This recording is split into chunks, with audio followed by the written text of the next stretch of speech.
All right, man. We are live. We're live. It's really happening. It's really happening. We're in the same room for the first time ever recording this show. Crazy. It's very fucking crazy. I wonder how many people doubted over all these years whether we know each other or not. Yeah, I know. We always get that question, like, how'd you guys meet? Do you know each other? Da-da-da.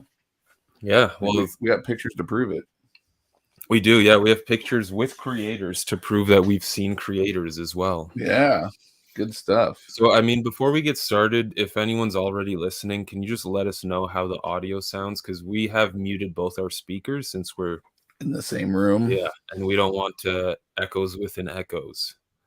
So if it sounds good, let us know. If it sounds terrible, let us know too. Yeah, either way, let us know.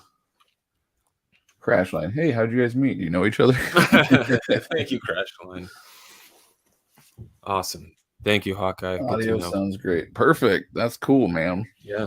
I'm glad this worked out well. We're fighting very hard not to look at each other. No, it's fucking weird because we've never been in the same room before. This is super fucking weird. It's weird, but it's been awesome. This weekend was incredible. If you're unaware, we were at Planet Comicon. PCKC, late night in the YT, THC. In the PM, CST. Oh, no EST this time. No. CST. CST this time. Same room even. Yeah. We've been hanging out for a few days now, since Friday. That's when I arrived. And no, Thursday.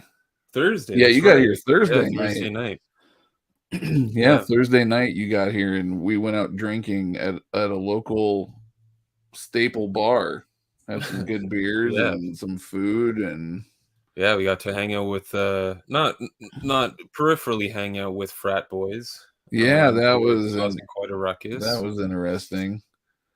But yeah, it's been a wild weekend. This has been, in my opinion, the best Planet Comicon we've been to. This is the third time I think we've gone together. You've been way more than I have in general. Yeah, I've been a few more times, but overall, this weekend was by far the best Comic-Con I think we've done. Period, like hands down. Yeah, it was awesome. It was awesome. We tried a lot of new things that we didn't try in the past for some reason. So we had gone in 2017 and I think 2018 are the 2 years. Maybe 2017, 2016. I don't remember.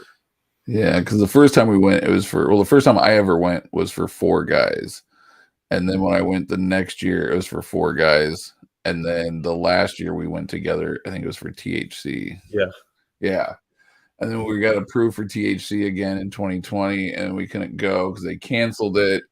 And then we got approved again in 2021, but neither one of us went that year. So it's good to finally be able to go. It's been a couple years. Yeah, it's been a couple years. And we went to some panels this time. Some fun panels. Fantastic panels. Hilarious panels. And I guess there was also a slight twist. We're obviously huge comic fans, but we had an additional individual with us this time. Yeah. Remain nameless. That is very into anime. And we got to see that perspective of the con this year as well. Yeah. My oldest son went with us. And he was actually asking if he can join us next year. He goes, if I take a bunch of photos and videos and stuff, like, can I get a press pass with you guys next year as part of your channel? So he did, though. He took a shit ton of photos, a lot of anime photos, but he took a lot of photos and some videos. Yep. And he was asking all of the creators questions. In every panel we were in, he was asking questions, except for the panel where he wanted to go. So there was a My Hero Academia panel with a couple of the voice actors from the show. Danky and Mina, is that her name? I don't know anything about I think so. I'm learning as we go for my son. But we were in that one, and that's the one panel that he's like, no, I don't want to ask anything. I'm like, what? You're raising your hand and asking people all sorts of shit otherwise. But yeah, it was a good time though. Yeah, it was. So I guess we can. I think we'll probably end up doing, because we have a bunch of footage we need to use, and we're not good enough at this to like use it on the fly and like have it on this live stream. Yeah, no, we just got back home from Kansas City today, like just a couple hours ago. Yeah. So we'll definitely be making a video sort of going over, I guess, highlights of the con and some of the creators we saw and things like that. It'll be a lot more formal, a lot nicer, using footage from the actual con and footage of us. That'll probably come out in within the next few weeks or something. But yeah, we went Friday, Saturday, Sunday. Might be easiest to just start off with Friday. Sort of go over. Yeah, we can kind of do that. So Friday was the first day of the con. We got there early, got our press passes. They let us in right away. We didn't have to wait in line with all of the peasants, low lights. But we got in right away. We immediately the first thing we got to do is we got to meet Garth Ennis, because we're like, that line is going to fill up quick. Yes. So we were like, we gotta go hit up Garth Ennis like right now. So we ran over to his table, and he wasn't even there. He didn't get there till like a half hour later. Yeah. And so we're like, what the fuck, man? So we were just waiting in line. And Christoph, if you're here, man, I brought your books, but I could not get them signed because Garth Ennis was charging $5 a signature, and I paid $15 to get my 3 Hitman binds signed. And I didn't have like more cash to get. Like, I think you had like 6 or 7 trades by him, but I didn't have the extra cash to pay, so I had him with me, but unfortunately he was charging $5 a signature.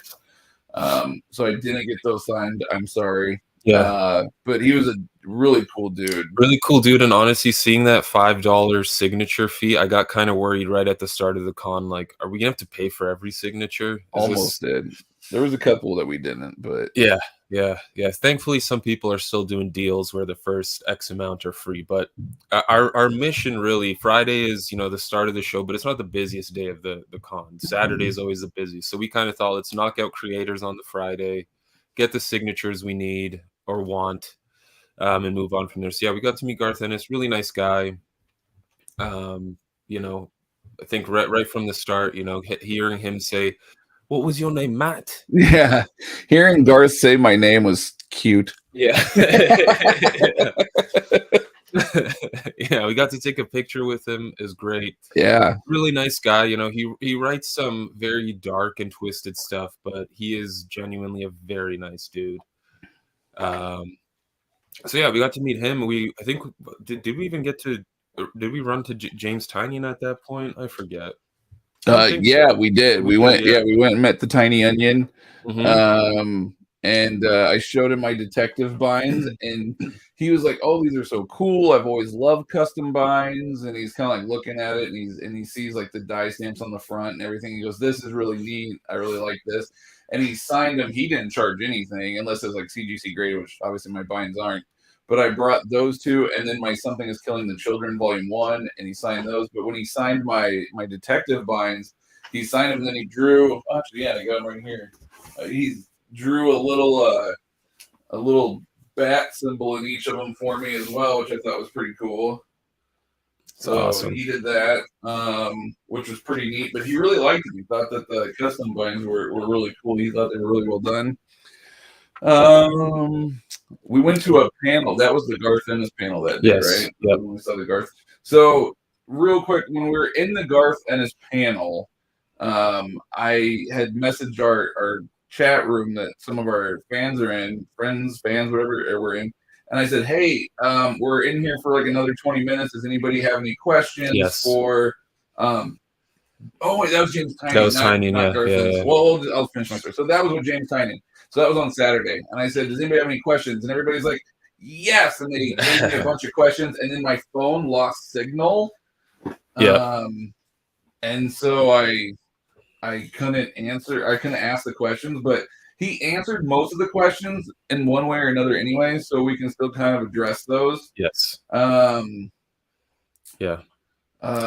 So while Matt's pulling that up real quick, I did want to mention we were talking about pricing with Garth Ennis. Tynion did 3 for free, but if you're part of the Onion Club, which we're still unsure of, I think Tiny Onion is not it's a thing he's capitalized on. Yeah, there's an Onion Club you can be part of, in which case you would get 5 free signatures. So Whatever the Onion Club is, let us know, please. Is that I'm like a gonna I'm Substack? gonna find it out because I'm like, I gotta know. I gotta be part Yeah. of the Onion Club How going do forward.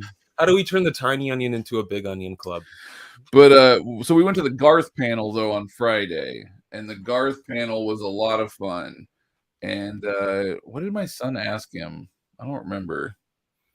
Yeah, that's a good question. I don't remember. He asked him something, and I was kind of impressed. I was like, "Hey, man, that's cool." Yeah, yeah. But Garth really kind of talked about what like his dark stuff because he was such a really cool and fun guy to talk to. And everybody's like, you write stuff like crossed, and like Yeah. how do you come up with this stuff? And he was basically saying that growing up in outside of Belfast in Ireland, where he was growing up in Northern Ireland, he said that he saw for 30 years he saw a lot of uh, crazy things happening, and shootings and bombings and all sorts of stuff that was happening in Northern Ireland at that time. He said he grew up on the outskirts of it, so he was like in a safe area, but where he lived he could see what was happening and how it was impacting people. And he said that like nothing can surprise him anymore as far as like human nature. And so he said just sort of growing up and living through that for 30 years just really provided a very cynical outlook on life. So Yeah. there was that. Yeah. Yeah, no, he mentioned I mean, he spoke about a lot of things, how he writes for his artists, how he Mhm. writes his scripts in general. He did I guess we're allowed to mention this stuff, right? There's a Punisher mini that's coming out Yeah, they from didn't him. say we couldn't say it. Yeah, there's a Punisher mini coming out from him. I think it's a mini coming out from him later this year. Maybe it's already even announced, and we're not even giving new news anymore.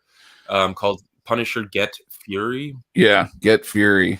Takes place in the Vietnam War era. I think he said Jason Burrows is who he's Jason doing it Burrows with. is going to be doing the art on it, Yeah, who is an incredible artist. So very much looking forward to that. and he said it'll be dropping like end of the year, in the fall, end of the year. Yeah. Yeah. What was really great though is with the boys being such a huge success, that was a big focal point of his panel. Mhm. Hearing about the origin story of the boys and the move from Wildstorm to Dynamite, and how that like essentially changed his entire perspective on publishers and how he was gonna work on comics was pretty wild. I mean, it sounded like he pretty much it's funny that he keeps working for DC and Marvel, because it sounds like he kinda just hates them, but stays on good terms just for the sake of, like, being able to write stories here and there for them.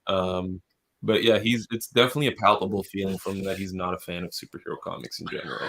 Yeah, yeah. He told a couple funny stories too, like when he was talking about writers, like how he writes for his artists and things like that. He was telling a story. He wouldn't give any names, but he was telling a story where he goes, it was the simplest thing, which was a bloke walks down the street. He goes, that's really all it was, Yeah. but that's not what the writer said. The writer wrote out like this big long paragraph to his artist that said something like, "Oh, it was Steve Dillon." Steve Yeah, Dillon, Steve yeah, Dillon. Steve Dillon. Steve Dillon was the one that got the direction from this writer that he wouldn't name, and he said that like Steve Dillon was reading it over, and it said something like, imagine you're alone late at night walking down a street, you find a trash can full of dead babies and there's dead puppies everywhere, and like all like this like dark demented shit. And so like as he's reading it, Steve Dillon's like, so I just need to draw a guy walking down the street. Like, why do I need all this like extra stuff? Unnecessary context. Yeah, so me and Mike have been trying to guess who that writer was that did that, but we're not sure. Yeah, now that you mentioned Steve Dillon, because my theory was it could have been probably Grant Morrison, but I'm trying to think what he's done with Steve Dillon. I don't know. We'll have to do some Googling. I guess someone will eventually find it. Yeah. If anyone knows Steve Dillon's career work very well, please let us know what you think it is. Yeah, that was pretty funny. Yeah, so that was awesome. Getting to see him. We did try and swing by. I think was that the day we tried to go see JR. Yeah, JR for as old as he is, dude's jacked. He's jacked. Yeah, he's got the Sylvester Stallone thing going on. Yep. He's a short little guy. He is, yeah. But I had taken, so obviously I've said things about JR's artwork from the 90s going forward about how I'm not a fan. However, I am a fan of his like 80s stuff. So like his ASM in the early 80s and his run on Punisher in the very beginning and things like that. And so I took some custom vines for him to sign, and I was like, yeah, let's do this. And we got in the line to go do it. And then I found out he was charging $20 per signature. It didn't matter if it was a custom bind, if it was for CGC, it did not matter. He was charging $20 per signature, no matter what. And I was like, shit. Yeah. So I was like, all right, I'm not getting anything signed by him. I'm not paying $60 to get these binds signed. So no. Unfortunately, we saw him like kind of nodded or whatever, but that was it. We didn't really. Yeah, it was in terms of a lot of the creators that we know, it was just a weird show in general because someone like Jason Aaron would be at his booth for like maybe 30 minutes at a time. Yeah, we saw Jason Aaron more walking around like at the con or outside than we saw him at his booth. Yeah. It was interesting. We're not sure why he was there. I was hoping he'd have a copy of Thor so I could have him sign Thor early, but because mine's pre-ordered through OPB, but I don't have it yet, so I was hoping that. But yeah, he didn't have anything there. He was just kind of. He didn't really seem like he wanted to be there. Not really, no, not at all. I mean, Pat Gleason was at the con, but really he was the most elusive fox out of the. Yeah, he was a last-minute ad due to a lot of people canceling, so they brought in Patrick Gleason. So we were super excited to go see him, and we walked around all day Friday, couldn't find him anywhere. Saturday, we see that he's like posting, and so we're like, "What?" But he was only there for like 2 hours or something, and then he left the rest of the day. Total 2 hours for the entire day. It was like an hour here and then like an hour there, so like we completely missed him again. And then today we walked around and he was just nowhere to be found. Yeah. Aside from that, Matt Kint, Colin Bunn, they were pretty much at their booth most of the time, unless they were at a panel. Yep. Phil Hester. Yep. Phil Hester, Rick Burchett, Andy Parks. Brian Polito. Yep, that's right. Which brings us to Jeremy Hahn. Which brings us to another fantastic panel we got to go to. Yes. Horror in comics. I think something along those lines. Yep, I think that's what it was horror in with comics. All those gentlemen. So James Tynion, Jeremy Hahn, Colin Bunn, Matt Kint, and Brian Polito. Brian Polito, yeah. I mean, so pretty killer lineup of creators to talk about horror. Yeah, Matt Kint's like, I don't know why I'm here. He's like, I guess I kind of drew or wrote a horror book. Maybe. And it's fun. Super funny. It's fun into one of the funniest bits in the entire con because he's like, I wrote this book that maybe has witches in it. And Colin Bunn's like, that's my next book. Maybe there's witches. Yep. And so it turned into like this whole, and Colin Bunn's like, watch, I'm not joking. He goes, I'm really going to write a book called Maybe There's Witches. Yeah. He's like, then the sequel will be There's Definitely Witches. Yeah. So it was a lot of fun. They were a super cool people to talk to, and everybody was really, really dope. We got some, do we get any breaking news in that one? I don't think so. We got some from the other panel. I think Colin Bunn mentioned he's working on a bunch of titles, which is not unusual. Yeah, it's not unusual at all. They all essentially said they're working on a bunch of titles. So I see Jarrett commented, "You haven't missed Tynion's answers." Yep, we'll get to that shortly.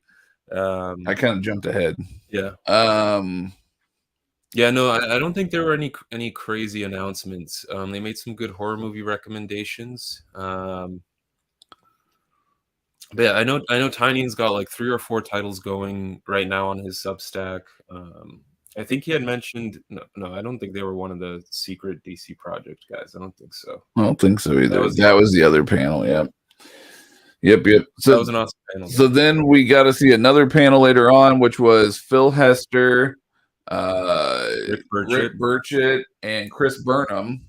Yep. And that one was like art is enjoyment or something. So basically what that panel was is for the 50 minutes that they were in there, Ming Chen was moderating, and they just kind of like drew stuff for an hour, and while we were asking questions and just BSing with them, and there was only like maybe 20 people in that panel, like so it was like super chill, and it was awesome, and we got to talk a bunch, and the art that whatever they drew, they wound up auctioning it off. All proceeds went to the Heroes Initiative. Yep.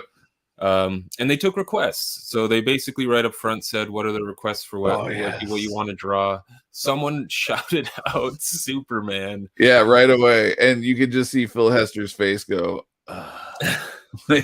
And literally Rick Burchett and Chris both turned to him and go like, guess you're drawing. Yeah, they're like, guess you're drawing Superman. So Phil Hester was drawing then they go, well, Clark Kent turning into Superman with a phone booth. Yeah. And then he didn't do the phone booth, but he did draw Clark Kent turning into Superman. And then someone yelled out for Burnham. They yelled out, they go, Batman, but wearing Catwoman's costume. And so Chris Burnham was like, I guess. And he just like started sketching. And the end product was so amazing. Like it ended up being sold for like $120, I think. But it was so good. It was like Batman like crouching down in Catwoman's like current suit with like the ears and everything. And then he's like licking his palm with his hand, his tongue's out. And he's like, it was really, really funny. Chris Burnham took a really fun take, and he did it. So he was the first one done. He drew it so fast. Yes. And then Rick didn't really get a request. He just wound up doing the Lone Ranger and Tonto. Yeah, which is what he likes drawing. He likes drawing like old like pulp type heroes and things like that. And he does amazing stuff. He's mainly known for like the Batman adventures, Superman adventures, things like that. The animated series style, but his style that he prefers to draw in is actually freaking amazing. I was kind of sad because I went and asked him if I could get on his commission list, but it was already filled up by that point. So I was a little bummed out about that, but he was super cool to talk to. And then apparently Rick Burchett, little known fact, was like one of the guys that kind of discovered Jim Lee and was like kind of encouraging Jim Lee to start turning his stuff into other people, going to cons and stuff like that, because they were in the same town. They were in St. Louis, Missouri, and so that was kind of cool. Yeah. And go ahead. Oh, I was just gonna say about the stories, but we should probably break the news first. Yeah, let's break some news. Breaking news. We'll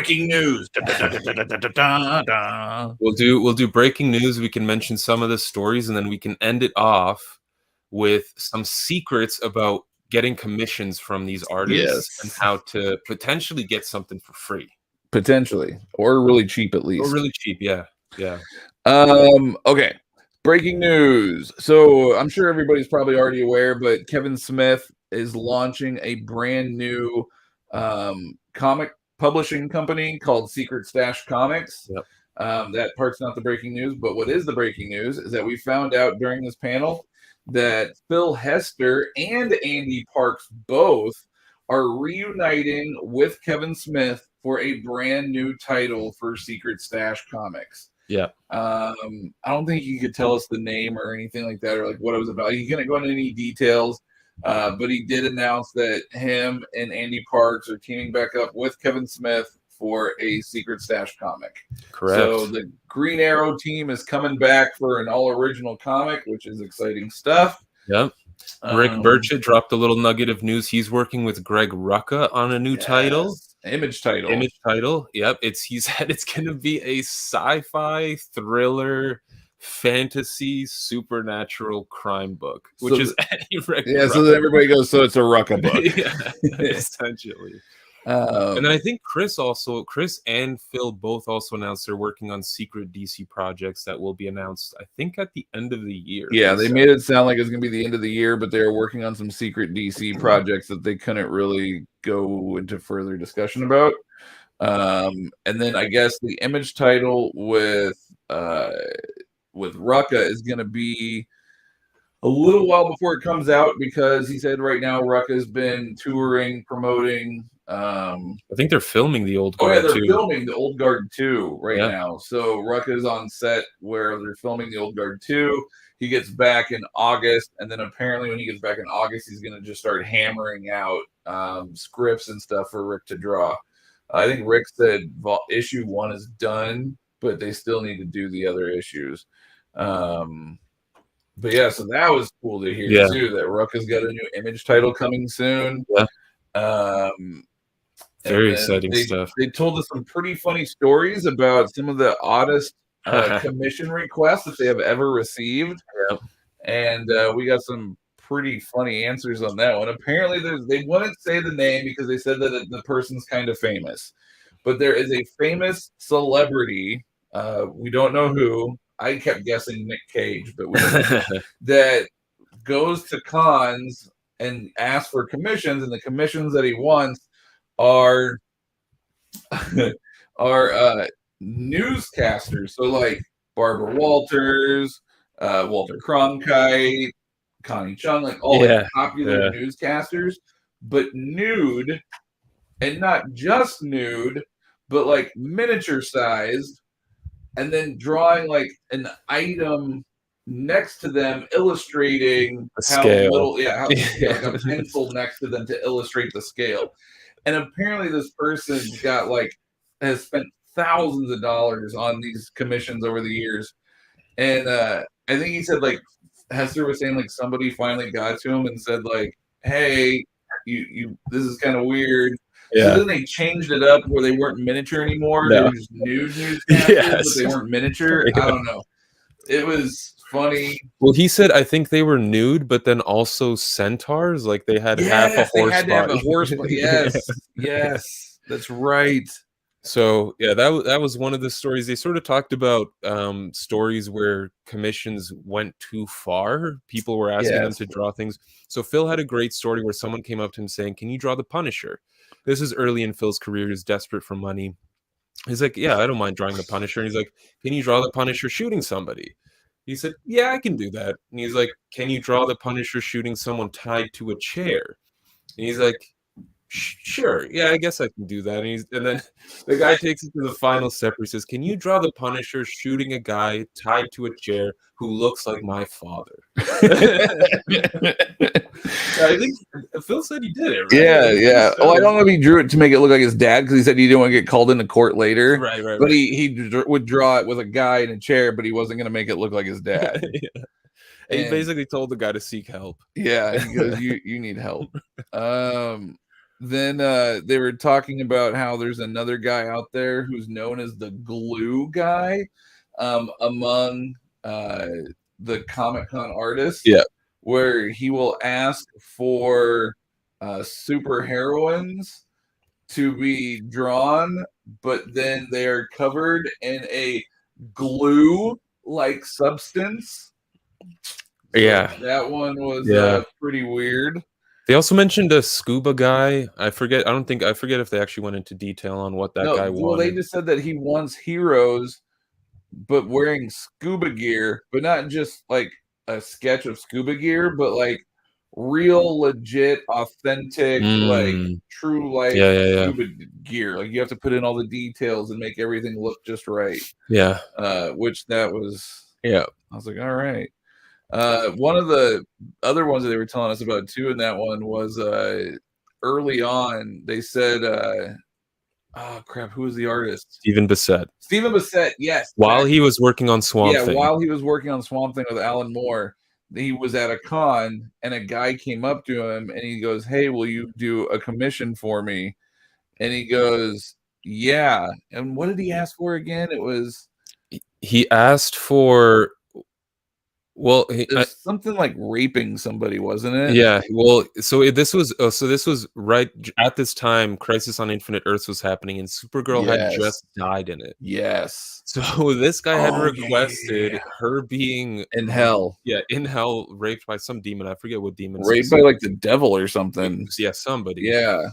And essentially, this guy just kept coming back. He first gave him a 20. Well, he goes, will you do that? And Stephen Bissett goes, no, I'm not going to draw that. He's like, get out of here. And the guy's like, we'll see. And then he slaps down a $20 bill and he goes, how about now? And this is like the late 80s, you know, and so like con sketches weren't nearly as much then. And Stephen Bissett goes, no. And then the guy apparently kept coming back throughout the day and kept throwing more and more money on the table. and then I guess it got up to like $800. Yep. At one point, it got up to $800, and Stephen Bissett looked at it and he just goes, Supergirl getting raped by the devil it is. And he put the money in his pocket and apparently drew the sketch for this guy. Because we were asking him, like, you know, is there any lines that you guys won't cross or things that you won't draw and whatnot? And then someone said, was it you that said Chris Burnham is nameless? I basically said, well, I asked them, like, are there any because they talked about commissions and lines that they won't cross with commissions. And so I asked, were there any professional projects you turned down because you felt like it was going too far? And I said, I know Chris's answer is going to be no, based on what he did with Grant Morrison and Nameless. And Burnham was like, hey! Hey, I have lines. And he's like, initially Morrison had asked me to have policemen raping a woman. And I said, that's too much. I'll do the policeman getting raped by two guys. Yeah. So instead he switched it to where the policeman was getting raped by two guys. But it was awesome. They were a lot of fun. They gave people a lot of info on what tools they use, how much they do digital, how much they do physical. Oh, and surprisingly, a lot of them, I think Burchett did the most digital. He's like, I'm 50-50. Yeah. And Hester was like, I'm basically 100% physical. I don't do any digital. And Burnham said he's like 85 physical, like 15% digital. Yeah. It was cool. I mean, there were some artists in there, I guess, aspiring professional artists, and they got, you know, info on how those three artists like to do page layouts. You know, Rick Burchett is a left-handed artist, so he sort of explained his process going backwards. Yeah. They also mentioned that Chris Sprouse, if you guys are unfamiliar with him, amazing artist, Tom Strong, one of the best things ever. He actually draws the mirrored image on the back of a sheet, flips it over, and then traces it so it looks normal. I mean, so many things you don't even think about, right? Like when they're inking, they work from the end of the page to the start so that it doesn't smear. I mean, you never think about these things, but these artists were. It was really cool to see. Yeah, and they all have relatively different styles too. So, you know, that was really fun. Yeah. And then, as Mike said, to end this segment or portion of it, we got a little bit of news, at least from the Phil Hester side, on how to get either a free or a highly reduced con sketch from Phil Hester. Yes. So Phil Hester mentioned that, I forget what character The Wretch. Yes, the Wretch. So if you ask him to draw the Wretch, he said he'll most likely do it for free or give you a large discount. Likewise with Swamp Thing. And he said because you can make mistakes with Swamp Thing and no one will notice, which is great. And it's true. You can just pretend, oh, that line I drew is a little flower or something. You know, you just modify it. So if you ever see Phil Hester at a con, try that out. And Rick Burchett, he likes to draw characters with hats. Yeah, he likes drawing pulp characters and characters with hats because he says that people cannot draw a character with a hat very well. And he's actually very good at it. Yeah. And actually his stuff is not very expensive at all. He had this amazing JSA Sandman that was incredible. Phenomenal. And I think he was only asking like $60 for it or something. And Yeah. I was really tempted to buy it, but I had to buy a bunch of other stuff for my kids, and I'm like, but so I didn't. But god dang it, was it good? It was only like $60 too. Yeah. Really well done. Yeah. I think, I mean, I forget what commission prices were like 5 years ago when I was there last. I think they've jumped up quite a bit. Used to be like $40, now it's like $60 minimum. So I guess we should probably, you know, get to the Tiny Onion stuff, because are going to be very keen on this. Incredible panel, fantastic stuff. He was you know, we saw him, I guess, at 2 panels. Each time it was awesome to see him. He's a very nice guy, and very well. I mean, it just seems like he loves the craft so much. He clearly puts so much thought into it. Is unbelievable. Yeah, he was super incredible. And I actually asked a question in that one because any of you guys that are Department of Truth fans, you guys know that the art style in that comic is very different from like 99% of the stuff out there. And so I had asked him, I said, how did you come across Martin Simmons art? Like, is it something that was assigned to you? Like, did you know him personally? How did this kind of come about? And he said that was actually a really great question because he actually didn't know Martin Simmons at the time.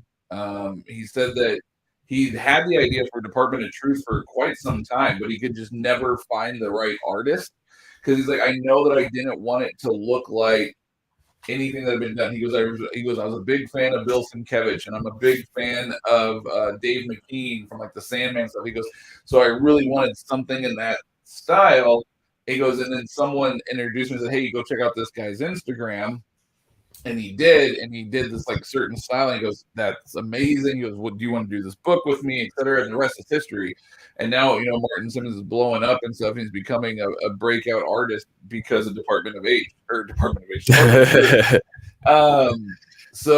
Yeah. And like when he explained that it was Sienkiewicz and McKean, I was like, holy shit, that's like the best way to explain the art on that book. So if anybody ever asks you guys, what is the art on Department of Truth? Just say if Bill Sienkiewicz and Dave McKean had a baby, that would be the art. Like it's killer. Yeah.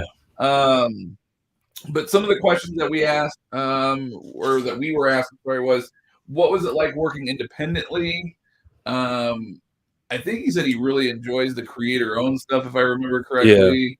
Yeah, he essentially said he loves DC. He said he's been a DC fan since he was growing up, and then particularly Vertigo and the Sandman universe stuff. That stuff made him want to write. Yeah, that stuff growing up. Yeah, and he basically said while he really likes writing at DC, he doesn't like the whole status quo aspect of it.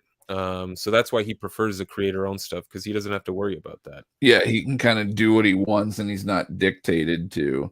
Mm-hmm. Who is his greatest inspiration as a comic writer? I think, well, he mentioned Neil Gaiman quite frequently. Yes. He said he adored Mike Carey's Lucifer run. Yeah, he said that was probably one of the best Vertigo runs outside of Sandman. Yeah. So those were two big influences on him. He was also very influenced by just, I think, horror movies. And Scott Snyder, because Snyder was his teacher apparently. So that was the other thing he was talking about, was that Snyder was a professor at the college that Tynion went to before Snyder had ever written a comic book before.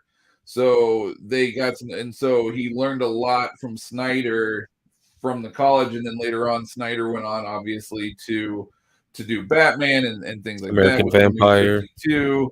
And then American Vampire, and then the New 52 stuff, which is where Tynion got his first break, is that he got like a little published story in the back of one of the Batman issues. Eventually led to the Talon series. Yes. And which has now led to him. He had a long run on the Batman, main Batman title. Yep, Detective Batman. And hearing him talk about his thoughts on what he like, why he wrote his Batman run the way he did, why he felt he needed to introduce Punchline, Clown Killer, why he decided to do, I think it was called Fear City, right? The Scarecrow arc. He essentially said that, the past 3 massive runs of Batman had all used the Joker: Grant Morrison, Scott Snyder, Tom King. And he wanted to, use Joker in one way, shape, or form, but he wanted to add something new to it.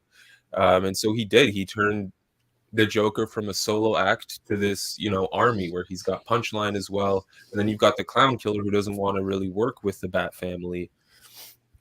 Which was interesting because he did Detective Comics, and that's where Matt got his question and just geeked all over the Detective Comics run, which we've all heard on videos. And it was great to hear him break that down because again, he just put so much thought into it. Well, that leads us into the next one. Was in his Detective Comics run, which character did he enjoy writing the most?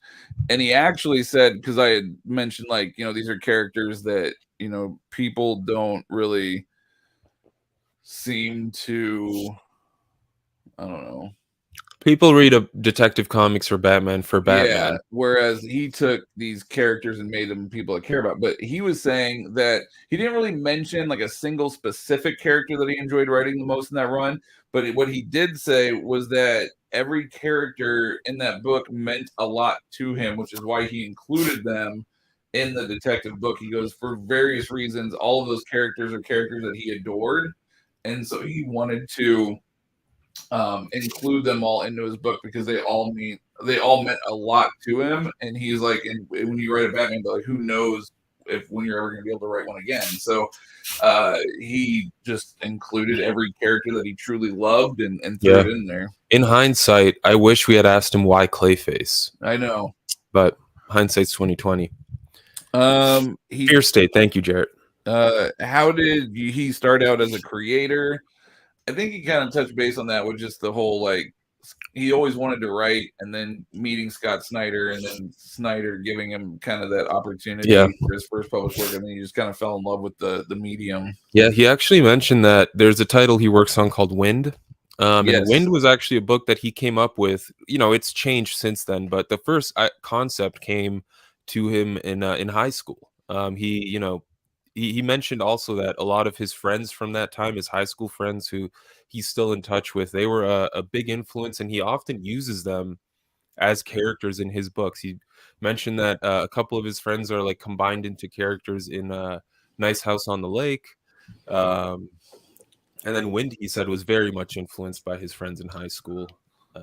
So more insight on the Tiny Onion. How much creative freedom does he have writing for DC? He said for the most part they've really kind of given him free reign to kind of do what he wants. He goes, obviously there's lines that you can't cross, and there's things that you can't do or say, etc., blah blah blah. He said that he really only at one time did he have something come back where he had to change it. And he was like, you know what? That's fair. And it wasn't even DC. It was actually Nickelodeon. Right. Which was the Batman TMNT crossover.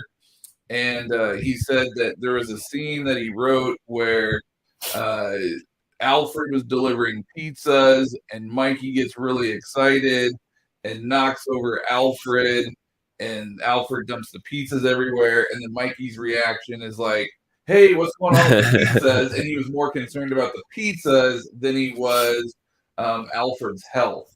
And so he was going for the comedic effect in that. And then Nickelodeon came back and told him, no, Michelangelo would care more about Alfred than he would the pizzas. And in my mind, it was bullshit. Yeah. He goes, so he needs to like check on Alfred and not worry about the pizzas. Yeah. And he was just like, so I was like, all right, cool, whatever. I get it. Like, you guys are trying to protect like your brand image for little kids. And he's like, I get it. So he went ahead and just changed. He said he didn't have any issues with it. But he said that was really, I think, the only time that he's really gotten something back where they said like, hey, you can't do this. He said, other than that, I think it's mostly because he's so cognizant of what you should or shouldn't do. Correct. Like, he's not one that really pushes the envelope in that sense anyway. So yeah. He's not like Garth Ennis in that way. Yeah. If you were given the opportunity to write any character for Marvel, what would you write? He did say that he, on his bucket list of books, he said that he's only done 2 issues. So he said he can still theoretically check it off his bucket list because he has done 2 issues. But he really wants to write X-Men. Yeah. He said he has a longer story for X-Men ready. So yeah, he seemed to be a big fan of like the 90s X-Men. Because I mean, he's 34, so that would be about right. He seemed like he was a really big fan of like the 90s X-Men and stuff. That is one thing he mentioned, that he didn't really read X-Men, but he would get like these, I forget what he said they were called, but essentially they would have like paragraphs of what it was like an encyclopedia almost for the X-Men. I don't know. Maybe someone knows. Please let us know. But he would essentially read these paragraphs and get the gist of a story, and then go back in time. And later on in the future, he would actually read Claremont's run and get all the info on these paragraphs. Yeah, because he said he grew up kind of like in a small town and stuff. So he would go to like his local grocery store or whatever, and he would get like an X-Men comic, but it's like the 3rd issue in an arc. So he goes, I have no idea what the hell happened in the first 2 arcs. He goes, and there's no internet to like learn about this stuff. And so he's like, I had no idea what the hell was going on, but he thoroughly enjoyed them. Was it difficult coming up with creative and new ideas when writing Batman? Oh, did he mention anything about that one? I don't know if he I don't yeah, I mean, he said he had to put some thought into it because he didn't want it to be like every other Batman book. He did say that. Yeah, exactly. The one cool thing about his Batman writing, though, is he said with anytime he was working with Jorge Jimenez, he just sort of gave him like a brief outline of what's happening, and he's like, just do what you think is best because you're awesome. Yep. So that was cool. He did say he wanted his Batman to be high octane all the time, always in the Batman suit, rarely ever Bruce Wayne, which also let him, let the artist go and get crazy because it's mostly action and, Yep. But I don't think he had too many challenges. It seemed like he had a really good thought process when it came to Batman and how to treat the character in the series. Yeah, it was pretty good. And then the last one that we were asked was, do you have any advice for up and coming creators in the comic book genre? And I think he said, don't get bored. Yeah, that's a big thing. Most writers I've heard mention that. Garth Ennis mentioned that too. Like they none of them focus on how it's going to be received. They focus on entertaining themselves and trying to tell the best story they can tell themselves, so they don't get bored and they keep being motivated to tell better stories for themselves. Yeah, and he said, sometimes you're gonna write a book or it doesn't work out quite the way that you thought it was going to go, and things like that, and things change, so you have to be willing to ditch your outline. Yeah, because sometimes you have an outline of this is how it's gonna go, and then for whatever reason things don't go that way. He goes, so don't be afraid to throw out your outline. Yeah, and start anew. He had in his example that he mentioned twice in both panels was The Woods, which was his first Boom series. Boom had guaranteed him 4 issues. Yes. And he had a 36-issue story. Eventually, I think once they started publishing it, they told him, you've got 12 guaranteed. And he goes, said, that's great. I'm sorry, 36. Yeah, he's like, I'm still going to write the story for 36. So if 12 is the last issue, the story's never going to get finished, but that's fine. And then he also mentioned how, by like the 10th issue, who the villain is, all that happens. So he, on the fly, had to make a change where he killed that character off, essentially.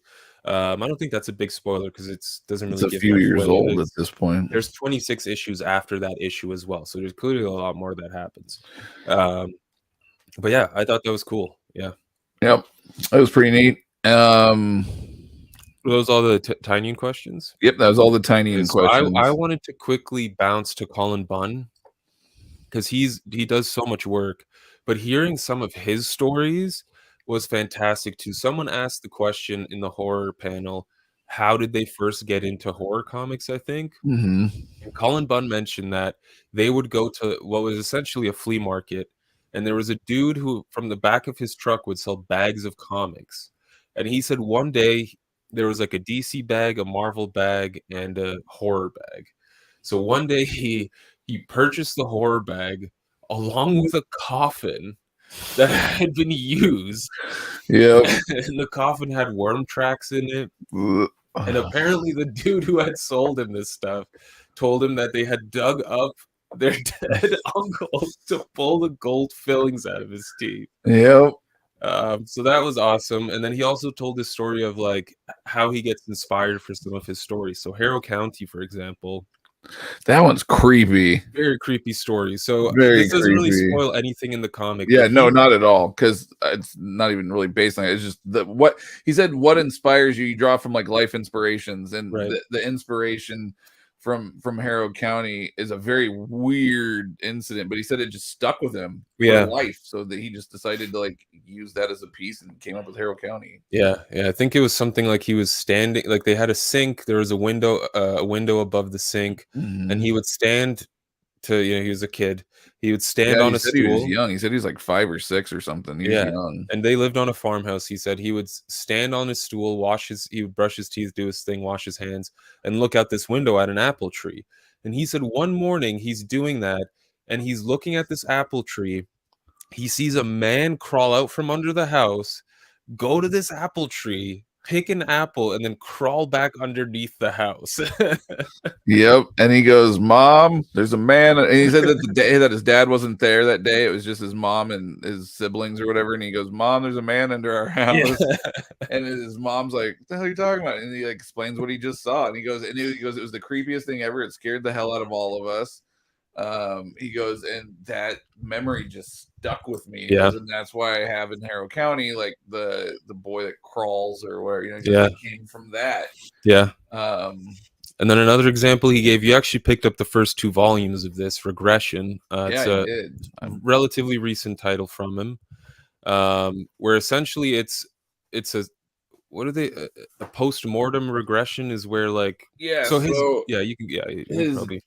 the 2 volumes. He said there's 3 total, but he only had 2, so I bought 1 and 2 from him because I really wanted to check it out after hearing him talk. But he said that his dad was a hypnotist or like some kind of a, who focused on like deceased regression, which is something about like some type of hypnotist that like focused on regression and stuff, and which would essentially be talking to dead people. And he said that like he just, as a kid growing up and watching his dad do this, he just saw like a lot of like weird crazy shit from like people that his dad would like hypnotize or whatever. And he goes, and so because my dad did this, he goes, and it was just sort of ingrained in me. He goes, I came up and I wrote Regression for Image Comics. He goes, and that's kind of what it is. Like it's a regression gone bad. So very intriguing. I haven't read the title. Really, oh my god! Wow, it's supposed to be really good.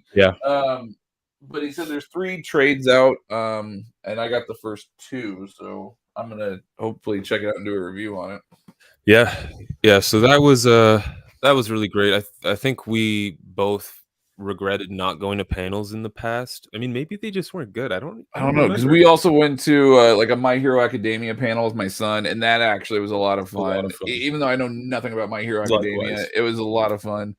And then we also met James S. Murray from Impractical Jokers. Which is a big thing for me and my son. We every week we make buttered chicken at home, and then me and him sit down and eat, and we watch Impractical Jokers, and that's just a way that me and my son bond. It's what we do weekly. So it was a big thing for us that we were able to meet one of the Jokers, and at some point, cool as hell, and talk to my kid. And he's waiting for an invite. He wants to come over to our house to eat butter chicken. That was great. Cool as hell, and he did a panel, and his panel was hilarious. So good, so funny. I actually gained a lot more respect for Murr after that one. So that was a lot of fun. Those are fantastic panels. You and your son also met 2 voice actors from My Hero Academia. Yes, Kyle Phillips, who does the voice of Dinky, and Caitlin Glass, who does the voice of Mina. Well, they do tons of voices. And stuff. Kyle directs like dozens of animes, Fire Force and all sorts of stuff. But my son, when he was meeting Kyle, I was like, "No, you got to talk. Like, I'm not just paying $40-something for you to get a signature and you not say anything to these people. Like, I don't even know who these people are. So you better be talking to them while we get up there." And my son's like, "I don't know what to say." And then we get up there, and my son is just starstruck because he's looking at like all these different pictures of characters that Kyle has voiced over the years. And my son goes, and I still don't know what this is, but my son goes, "You did Silver," or first he goes, "I didn't know you were Psyche K." And he goes, "Oh yeah, man." And he goes, "You know Psyche K?" My son's like, "Yeah." And then my son's like looking at this other thing, and he goes, "Silver Guardian." And like, I don't know what the hell it is, but Kyle like started geeking out with my son because apparently Silver Guardian was like his first main character role ever. And he goes, "Nobody knows Silver Guardian." And my son goes, "I know it." he's like, "That's amazing." So they geeked out together, and just to see the happiness on my son's face was incredible. It was really, really cool to see. He's 13 and a half, so he's got that attitude most of the time. So to see him kind of like geek out like that, it made me feel great. I love that I was able to give him that opportunity. Yeah, it was very cool. I mean, I knew nothing about My Hero Academia, but hearing people talk about it, I kind of want to check it out because it sounds bizarre. Yeah, after my son was teaching him about all the different characters all weekend It's like long. there's a guy with purple balls on his head that he pulls off and throws at people. What? He's like, yeah, he'll bleed too much if he pulls off too many. Like, all right. There's a guy that shoots tape out of his elbows, and we're like, what the He's like, hell? yeah. Kyle's character, if he shoots too much lightning, he'll actually get dumb, and then he just goes, ooh. And then in the panel, Kyle was talking about that. Yeah, He goes, yeah. dumb danky. And I'm like, I thought my kid was lying to Yeah. us. I was like, no way. I was like, well, this sounds really dumb, but they're like, no, see, when that happens, it's because he's overused his power.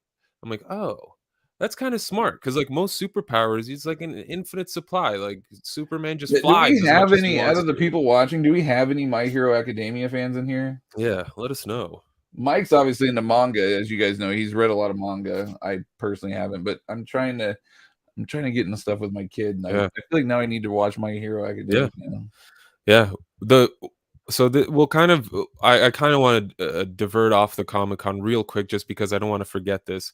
We actually got very lucky this weekend. Oh my god, One of so much the fun. cherry on top was we were walking around. They have completely non-comic vendors. One of the vendors there was the Comedy Club in Kansas City. Yeah. And we're just walking by, and this guy's holding out a card. He hands us the card, and he's like, "Y'all like comedy?" And I look behind him. We see Ron Funches, Andrew Dice Clay on this like poster. Yeah, and we're like, "Oh, okay, all right. Let's hear what he has to say." He's like, "Yeah, I'm." He starts coughing a little bit. He's like, "Sorry, guys, I got that chronic cough."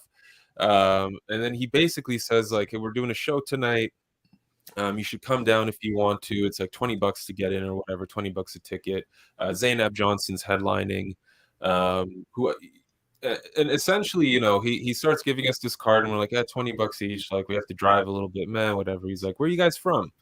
You know, Matt says Omaha, and I go, I'm from Toronto. He's like, oh, really? You're from Canada? He's like, all right, I'm gonna put you guys on my guest list. He takes the card back from my hand and writes what looked like ALE to me, or AE, or yeah, but it was Ace. We learned later he wrote Ace. Yeah, and he was the feature for Zainab Johnson, and we walked away, and he's like, yeah, just come on by, you're on my guest list, you just come in, 9:00 show, enjoy. And we're like, okay, we just walked away, didn't think anything of it. Later down the line, as we're driving there at like 8:30, I'm like, he didn't take our names. He just signed this paper. Yeah, we're like, are we really like gonna be able to get in, or are we gonna get there and then like, well, fuck, we drove all the way out here, now we gotta pay to get in? Like, how does this work? Yeah, is this guy even a feature? Who is this guy? Yeah, we couldn't figure out anything. I'm like, I don't understand. How does this work? We're checking the comedy club's Twitter, and we're like, they're not even promoting this. Like, what's going on? Did we just get fooled? But yeah, no less we show up. We tell a story to the ticket woman. She's like, oh yeah, yeah. Like we're standing at the ticket counter. My son didn't go to this one. This one because 18 and over show, so we left him back at the hotel. But we go up. Mike goes, so I have this kind of crazy story. Like we met this guy at Comic-Con, and he gave us his card and said he'd add us to the guest list. And then the woman like looks and she goes, oh yeah, okay. And she like gives us tickets, and we're like, oh, I guess it's not that weird of a story after all. Like this must happen. Yeah, it was great. It was a fantastic show. Great show. Oh, amazing show. Really nice club too. It's small, but it's a really nice club. The Comedy Club in Kansas City is a very nice club. Zainab Johnson, which at first I was like, I don't know who that is, and then I looked her up and I go, oh, I do know who that is. She's one of the actresses on the show Upload on Amazon Prime. There's 2 seasons out. And I recently, just like within the last month or so, like binge watched both seasons. It's a great show. It's really funny. I like it a lot. And so I was like, holy crap, she's one of the angels. Like, I know her.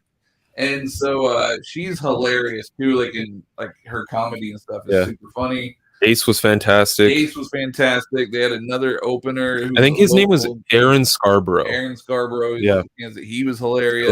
Then the MC, a little hit or miss, but it was good. He wasn't up too long. But it was a lot of fun. Free comedy show. I mean, we got to meet everybody afterwards and like tell them what's up. And yeah, it was awesome. I wasn't, aside from not being able to find Pat Gleason, I don't think much disappointed me this con. I mean, there have been previous cons where, you know, nothing against him, might have just been bad timing. Met Freddie Williams once. Didn't enjoy that experience at all.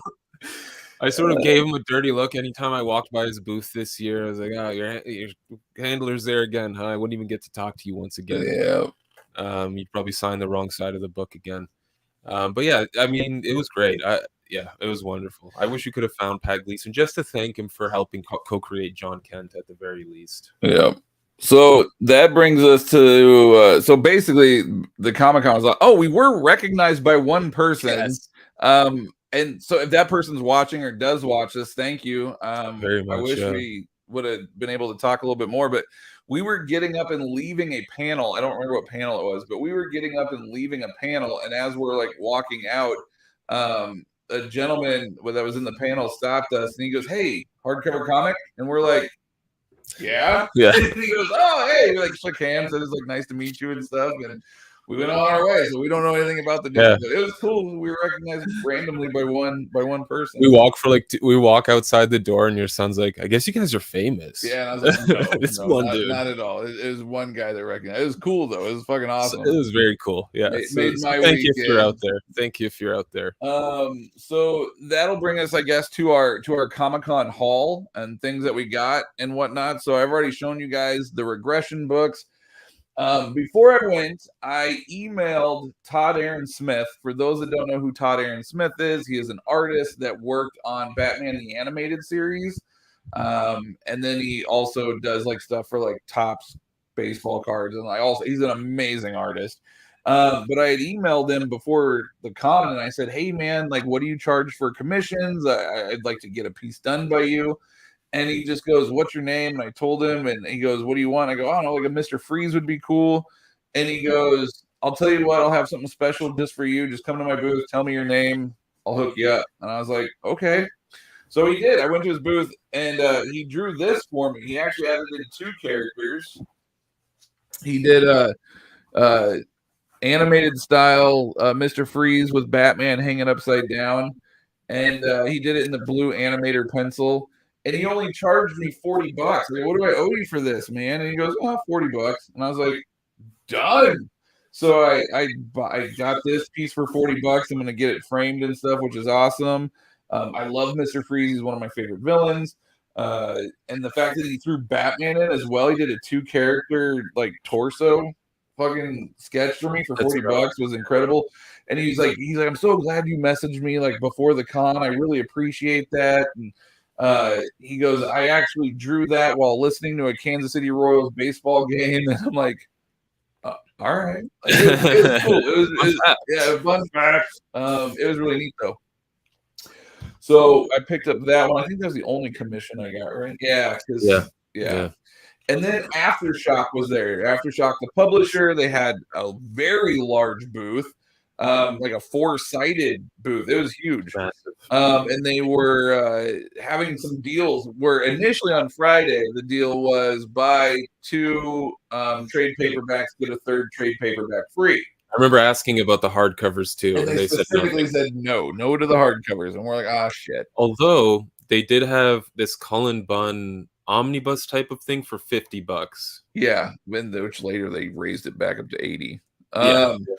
But so we're like, all right, well, we'll walk around and come check it out later. So then today was like our shopping day. That's, I guess, a general good thing to know about cons is the last day of the con, people are trying to get rid of stuff. Yeah, and so you're usually able to get better prices. So we went back to the Aftershock booth, and I was gonna pick up these 3 Elliot Rahal trades, and just kind of do like an Elliot custom compendium type anthology book.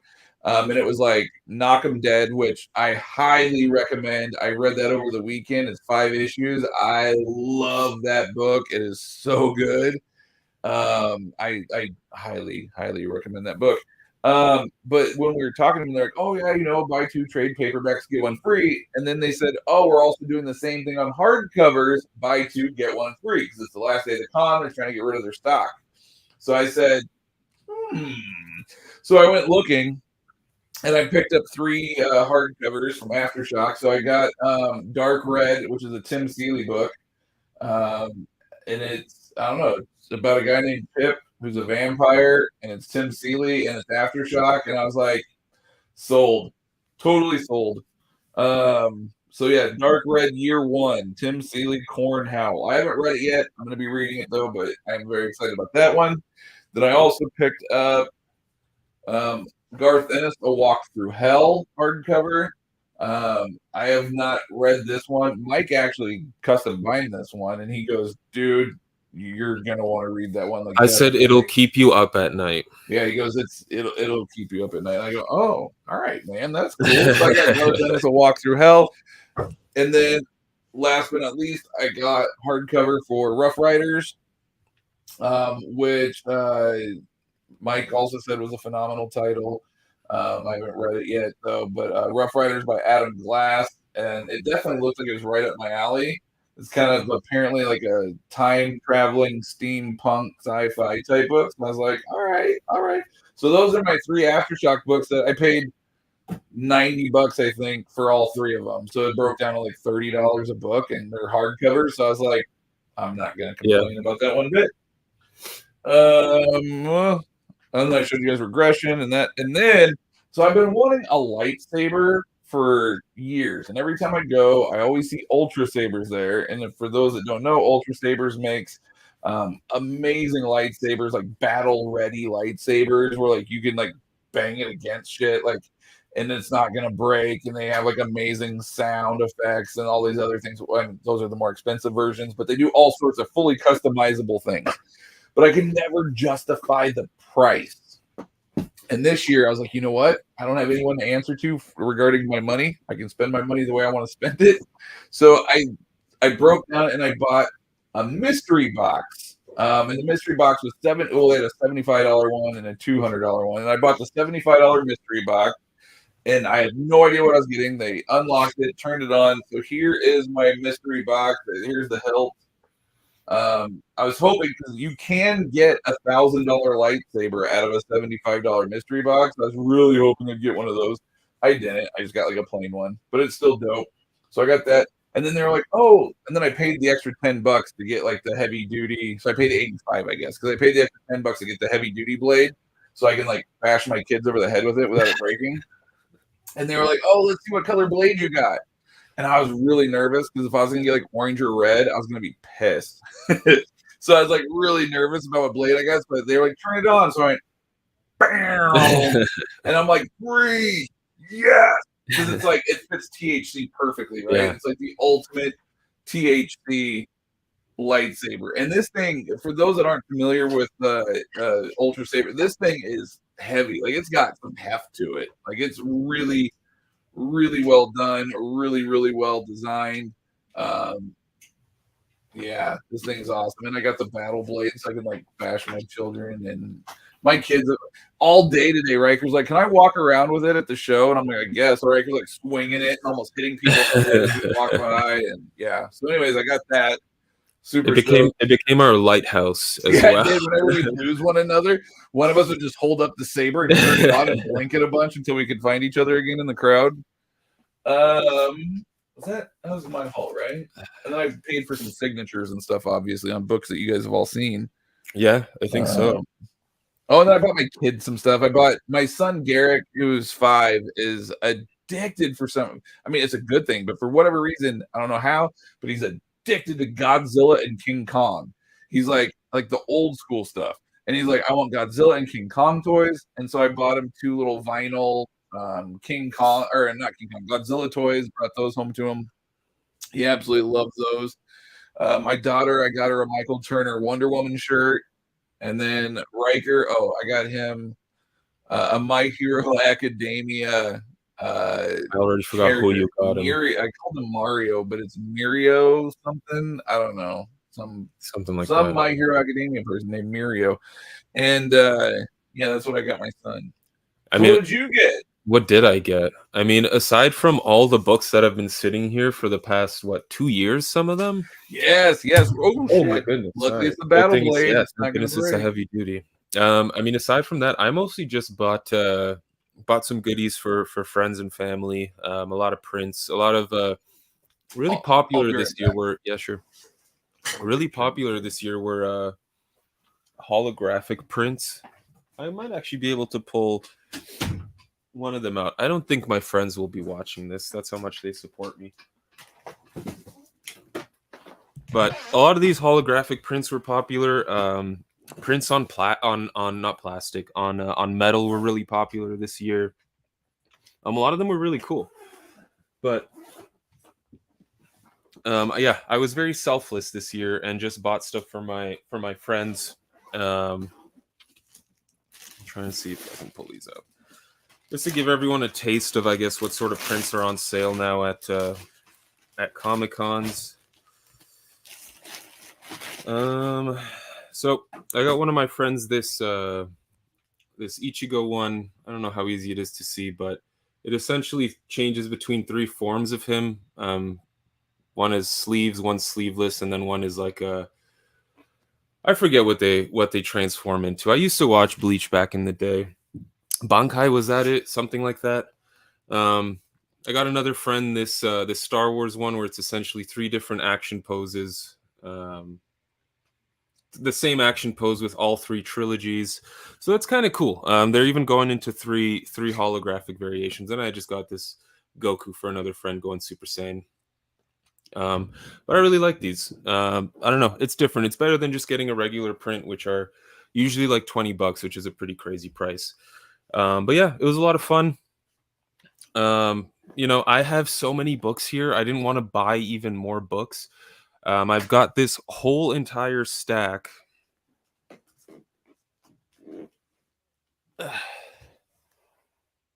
These are all Hulk custom binds that I can hopefully fit in my checked bag and bring in. I've got 2 boxes of single issues of Incredible Hulk to take.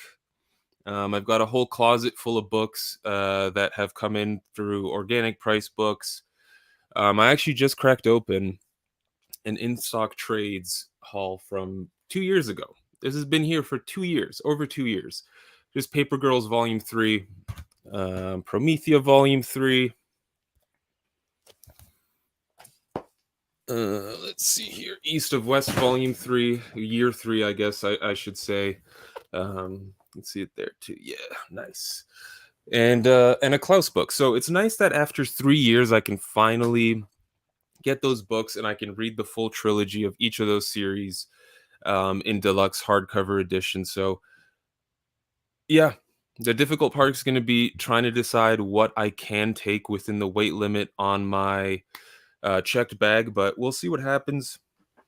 It's been a wild weekend. It's been a wild weekend, a lot of fun, a lot of really good food. Kansas City barbecue's fantastic. And just a great con overall. Being away from Comic Cons for so long, I wasn't sure if I'd miss it that much, but now that we got to go and experience it, it was great. It was great. I can't wait for next year's. I can't wait for future years. Yeah, hopefully more folks can join us in the near future. They're doing a lot of really cool stuff now. There was actually a booth where you essentially go inside it. They do like a 3D model of you, and then they can 3D print it as any character you want, whether it's a Star Wars character, a Marvel character, a DC character. They'll take your body, put the costume on you, and 3D print a little statue. So that was really cool. We didn't do it, but it was there as an option. They have these like gaming sections now where you can play VR, you can play console to console, couch gaming, playing against each other, Smash Bros, racing games, Mario Kart, Halo, whatever you can imagine. Tons of games to choose from. So a lot of stuff's changing at these Comic Cons. We were actually joking around that 5 years from now, it's mostly just going to be anime, and we're going to have almost no idea what's happening at the con. Even now, seeing cosplayers out at a Comic Con, it's tough to tell who most characters are. A lot of people have animal heads on, full furry outfits. I know they're anime characters. I know they're manga characters. We just have no idea. So, Matt and I are potentially going to be aged out of these things in the near future. But for now, we'll keep pushing our way through, trying to meet our favorite creators. Just to even say thank you to them. I will always say, check out Matt Kint. If you ever see Matt Kint at a con, He is an absolute gem of a man because he will not only sign your book, but he will always sketch in it. If you bring him a book that has his name on it, he will sketch in it for you. Which brings me to, I'll pull out my copy of Ether because I brought my library edition of Ether to him. And this is what he did.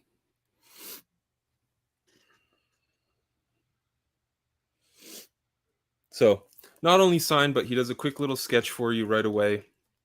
It's fantastic. He's awesome. He's a really nice guy. He had like a typewriter, and you can do a typewriter commission as well. So he'd write you like a letter or a thank you note on this typewriter, sign it.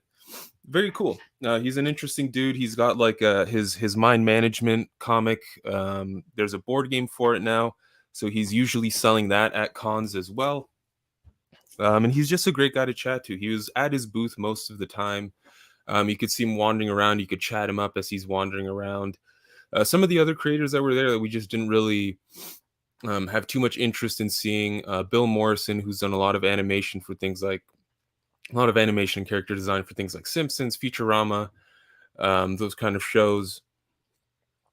Who else was there? Who else? There were a bunch of people that, you know, for one reason or another, we just didn't have things to get signed. It is unfortunate that a lot of people are requesting money. I get why they do it. In the case of someone like John Romita Jr., it would be really nice if, you know, it was on a case by case basis. If someone's getting a single issue signed that you can tell they're just gonna, you know, resell and just try and increase the value. I get charging money for that. But Matt was trying to bring like his Punisher Warzone custom bind, one of his Spider-Man binds, which he's not planning to resell. He's had those in his collection for years. He's going to keep them in his collection. You can see all the Spider-Man books right there. They've been there for a while. He is not planning to get rid of them. So, you know, in that sort of scenario, it would be nice if someone like a JRJR could just, you know, hey, I'll sign those for free. It's really cool. I'm glad you did. I'm glad you like these books so much, or you want to custom bind them, rip them up, things like that. But anyway, I digress. You know, they have agents, they have people they need to pay things to do. But it would be nice. It would be nice. Aside from that, it's been nice to catch up with Matt in general. It's been 2 years since we've gotten to hang out like this. So it's been really nice to catch up. Hopefully next year, now that everyone's aware we go to this thing, a lot of you can come and join us. Let me try and answer some questions here while I wait for Matt to come back. I'll actually I don't have control. I can't pull up the comments on here, but I'll just do a quick swap over.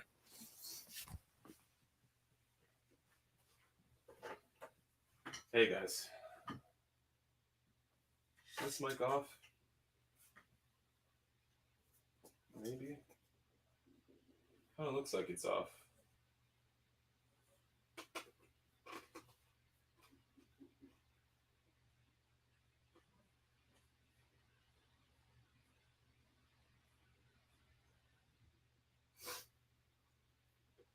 Oh boy, what did I do? What did I do?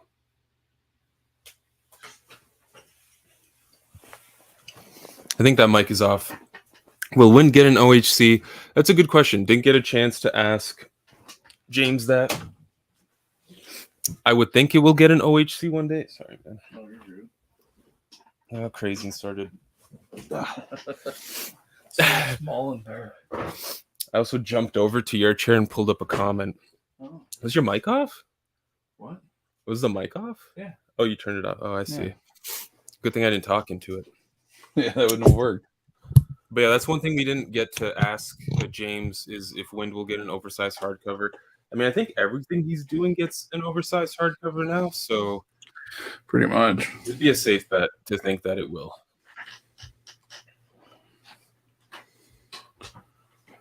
I hope. Yeah. Did you? Okay. What all have you shown? What did I miss? I had to take care of kids. Sorry, guys. Yeah, no problem. I just showed I talked about how Matt Kint will sketch in your book, and I showed the Ether sketch. Yes. I showed some of the incredible Hulk binds that I need to try and hopefully finish off. Take all the way back. Home. I got a 70-pound limit in my checked bag, so luckily those are fairly light. Yeah, a lot of these are. Luckily, yeah. If anyone wants to see. Very exciting. Can't wait to dive into these. I have more Hulk than I'd ever imagine I would need in my life. Yeah, that was pretty much it. I showed some prints. I was just getting into the comments. Are you gonna show everything else that you have in my? He has the 2-year haul that's been sitting in my closet. So we're like, hey, we should show all the shit that's been sitting in my closet for 2 years. I showed the organic price, not the in stock trades books. So let's see, he's got Superman over here by Gleason and Tomasi. That one came in. He's got huge shout out. I don't know if he's in tonight, but huge shout out to David Robertson. Oh yeah. I guess Mike had bought some GLC books from him a while back, and Mike hadn't been here, so we just opened them tonight, and he actually wrote us a very nice letter as well. And so thank you, man. We never ignored you. We just literally opened it tonight. So we're just now seeing your letter and stuff. So thank you very much for that. That was awesome. I don't think people can. Well, he's getting his books and showing everybody. Which con was this? It was Planet City Comicon in Kansas City, Missouri. Planet Comicon, Kansas City. What did I say? Planet City. Oh, yeah. Planet Which I think one of the announcers had been saying too. Yeah. Yeah, so what Mike just held up there was a book that he needed to complete a bind that I found at a local comic shop a while back, so I grabbed it for him.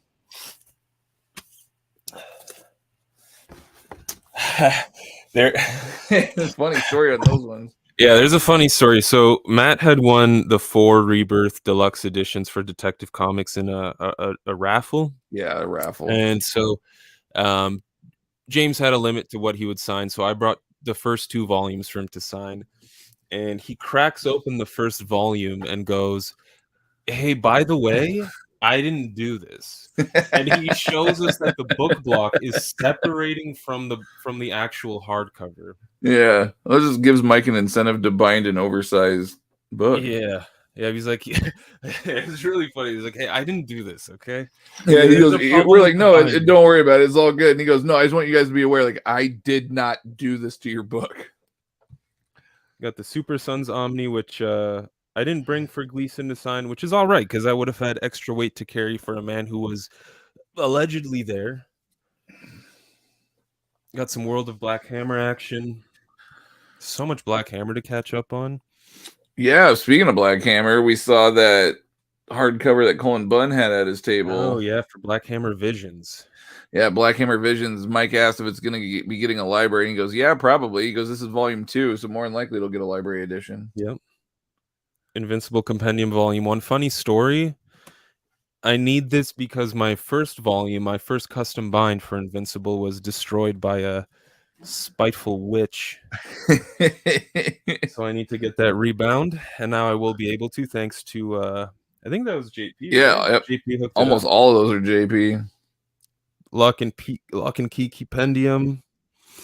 Keyhouse Compendium. Oh, I thought they called it the Compendium. Maybe I'm wrong. Is this for me? Yeah. Nice. That was one of the first JP hauls we got, and I was like, "Hey, man, I got all this stuff in binds. Do you want this?" And you're like, "Yeah, I'll take it." I'll finally be able to read it in its entirety. Batgirl, nice. I'm very excited. Yeah, for this. I actually read that one a while back. Batgirl by Gail Simone, fantastic.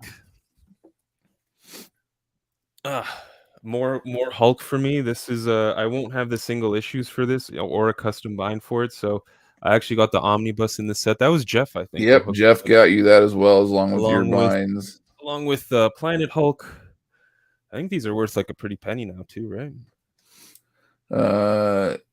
Which one are you reading there, buddy? We held up a few, and he commented that he's reading that as we speak. Oh yeah, let us know. Low Volume 2. Very excited for this massive book. Ooh, I'd forgotten you put this aside for me. Any good finds at the con? San Diego Comic-Con usually has a booth with omnis and hardcovers. Not really this year. We were actually a little bummed.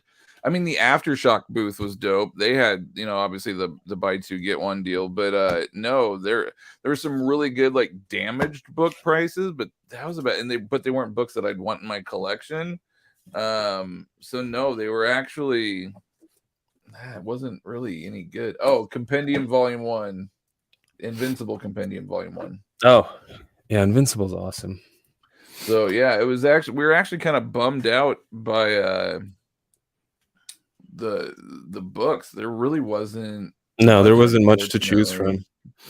No, I mean, wackadoo, if you ask me. Yeah, I mean, San Diego gets like exclusive covers and they get exclusive variants and things like that. But Gem City Books though usually has like really good deals, and they didn't really have anything. I mean, they had like damaged copies of like Kazar for $25. They did have that one though that made me that we didn't know about, Pop Gun. Yes. They had the full set, all 4 trades of Pop Gun sealed together for like $45 for all 4 trades. But neither Mike or I were familiar with Pop Gun, so we're like, I don't know, we might have to check that one out digitally though. Is this World of Black Hammer Volume 3? Oh, we're still going? Jesus, man. See, these are all books that have been in my closet for 2 years. X of Swords. I mean, you know, some of them are a year. Okay, some are a year, but 1 to 2 years. Oblivion Song, yeah. We're getting to the end here. Aliens. Oh, yeah, Aliens Volume 1. You said your dad might like that. Yeah, we'll see. The Grant Morrison Superman. Finally, I can read this. And then Madman. I'm working up a sweat here, so I won't pull it up. But Madman LE Volume 1. Did you show your American Gods? I have that already. That was shipped direct to me. Oh, that's right. That's right. Which one was in? Absolute Planetary was the one that was in the. Is it this one here? No, that one's mine. This one's yours. Yours is in the box. I didn't even remove it from the box that it came in. Oh, it's underneath the book stand there. Where am I? Oh, okay, yeah. Yeah, there's your Absolute Planet. So he's also got Absolute Planetary as well. Oh, now he's got to do some stretches. I'm an old man.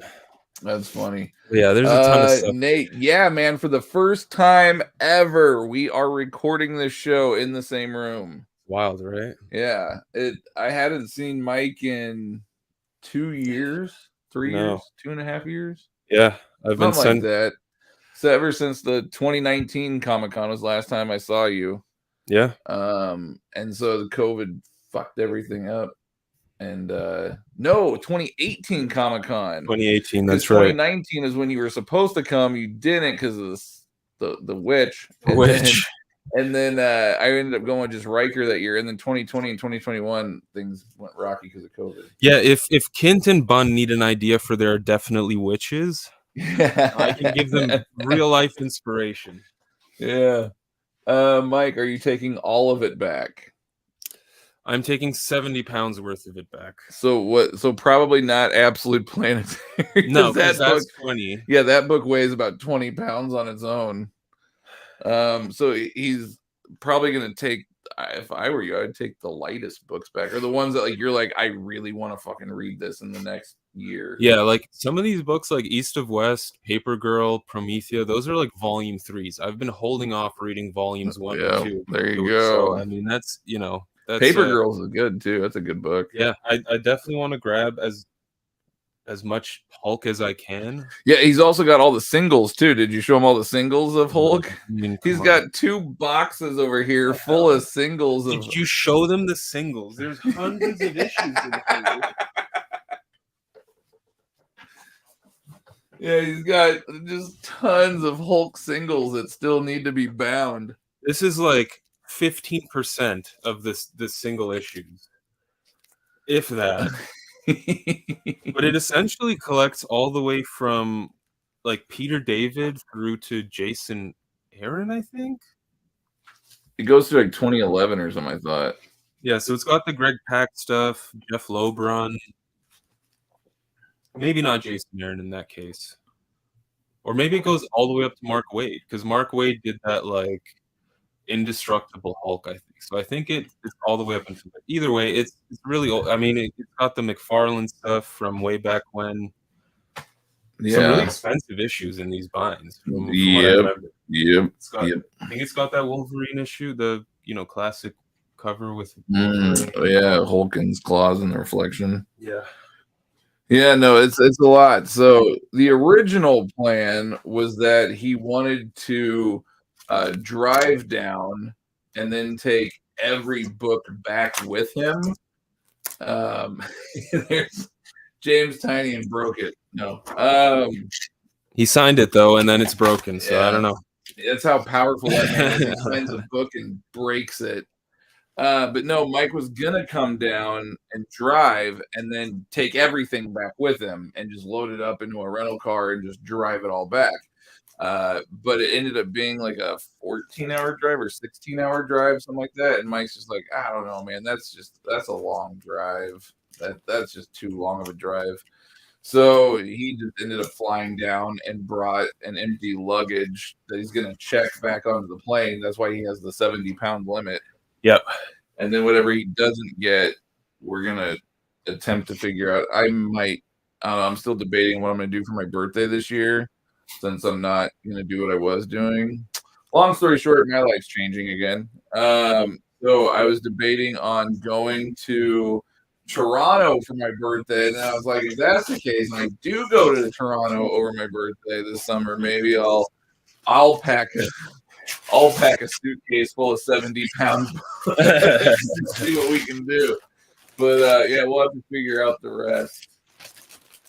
Yeah, because I mean, you know, we should shout out our fantastic sponsor, Organic Price Books. Yes, that's where a lot of those came from. A lot of them came from. We have two promo codes at checkout. One is THC2, which gets you $2 off every single one of your orders.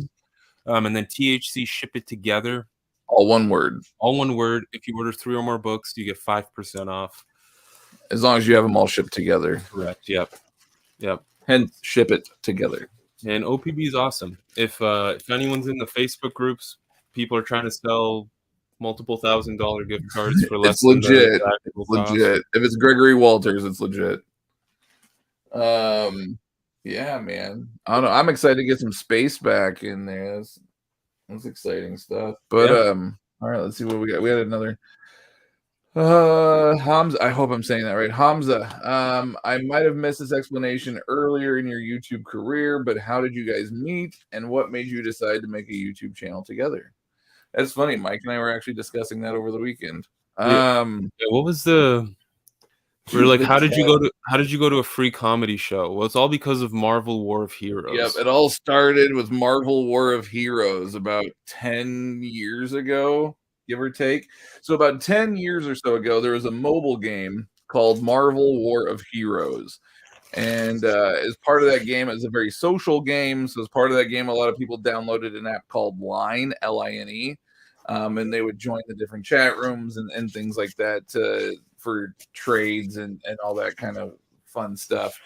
So there was that. And then because of that, and then meeting people and stuff through the chat rooms, 3 guys, Mike, our other buddy Michael, and then our buddy Alex, they kind of met up through this chat room and they formed a podcast with another guy called 4 Guys in a Comic. After a little while, things with the 4th guy weren't really panning out. They started saying like, hey, we need a 4th person for our podcast. I auditioned, they selected me, and then I was the 4th guy. And so we had a podcast called 4 Guys in a Comic that ran for another like 3 years or so, I think. Is that something right? Yeah. We did it for about another 3 more years. And during that time, Mike and I just grew really close. We had a lot of the same interests and books and what we read and all that kind of fun stuff. So we just really clicked and hit it off. And well, before you, I was the only DC voice on that entire podcast. Yeah. Yep. And so one year I was like, hey, man, we got Planet Comicon going on. I went the year before for free, representing 4 Guys in a Comic. You should come down and we can both go and rep 4 Guys. And he's like, yeah, man. And he flew down one year. I think that would have been like 2017. 2017. He flew down here and we met up and he stayed at my house and we went to Comic-Con and fucking hung out and it was a blast. Yeah. And we knew we were real people and what we looked like because even though the podcast was audio only, we would Skype call into each other the call. Yep. Once a week. We did that every week for like 3 years, every Sunday night. And so that's kind of how we met and stuff. And then as far as the YouTube channel goes, during the time of Four Guys in a Comic, Mike had started getting into hardcover comics and like omnis and things like that. And so he started up a channel called Dr. Chernick, and he just would randomly just do like, here's a book, here's what it looks like, and kind of flip through it.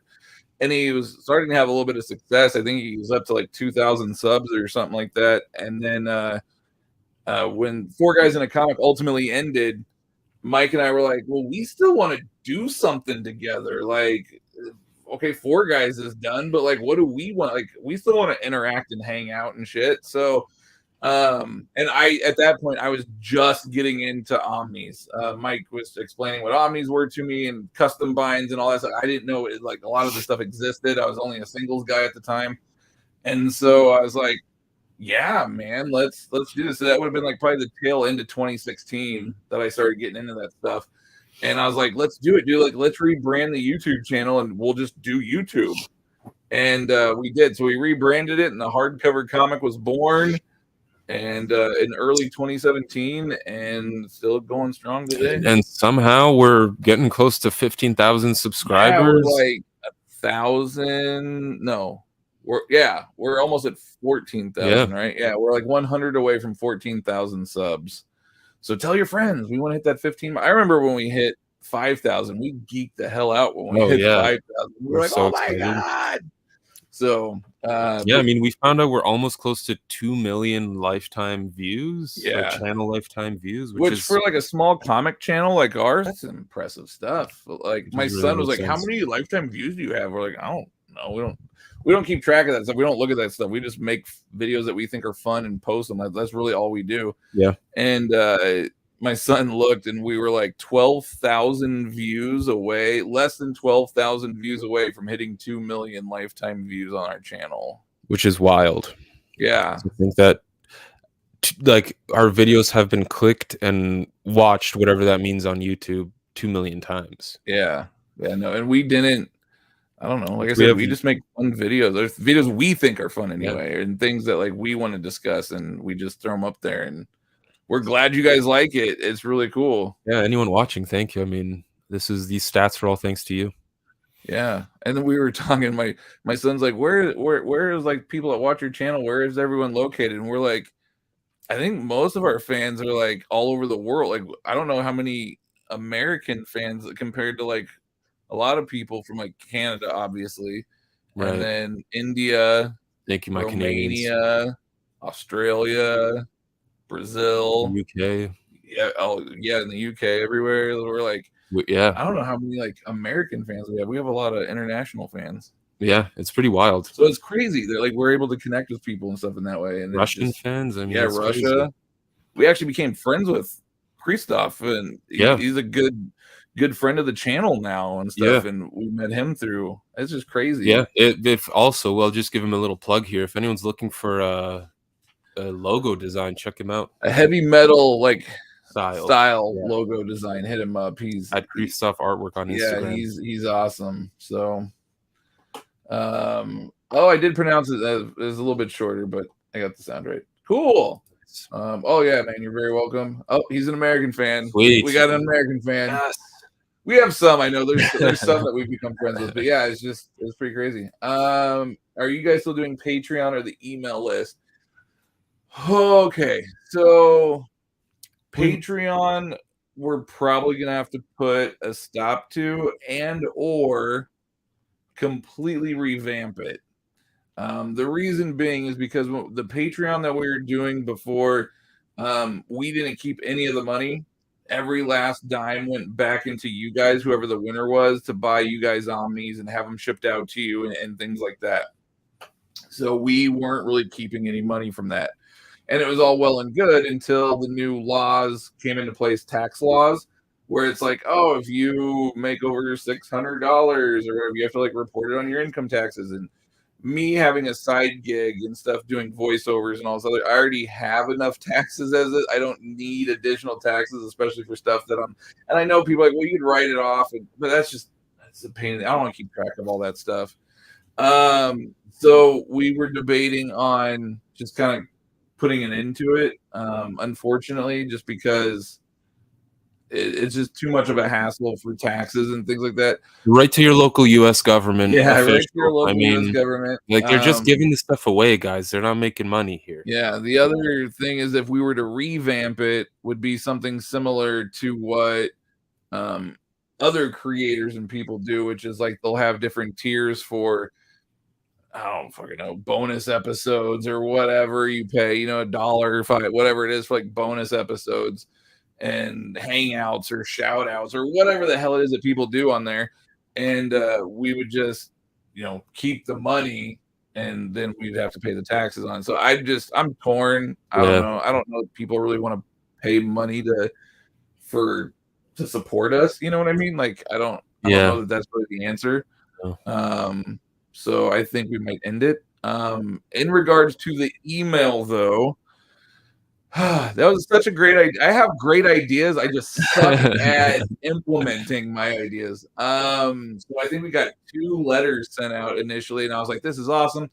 Then life in general threw me a massive curveball right around that time too, and I just went into a huge depression and was struggling with mental issues and things like that, and I just didn't do anything regarding the channel for months. I didn't make a video, I didn't read a comic book, I didn't do anything for months. And then when I kind of snapped out of it, Mike got really busy with like work and life in general, and I just kind of I never brought it back. So I think we should, though. I mean, it's cheap, it's free. It's not like it just takes time. If anyone wants to help, that'd be cool. Is anybody good at that stuff? I mean, good at that. I was doing it, and I'm nothing. I mean, if anyone wants to help, that'd be great. I mean, there's no cash in it for you, but you could be part of the.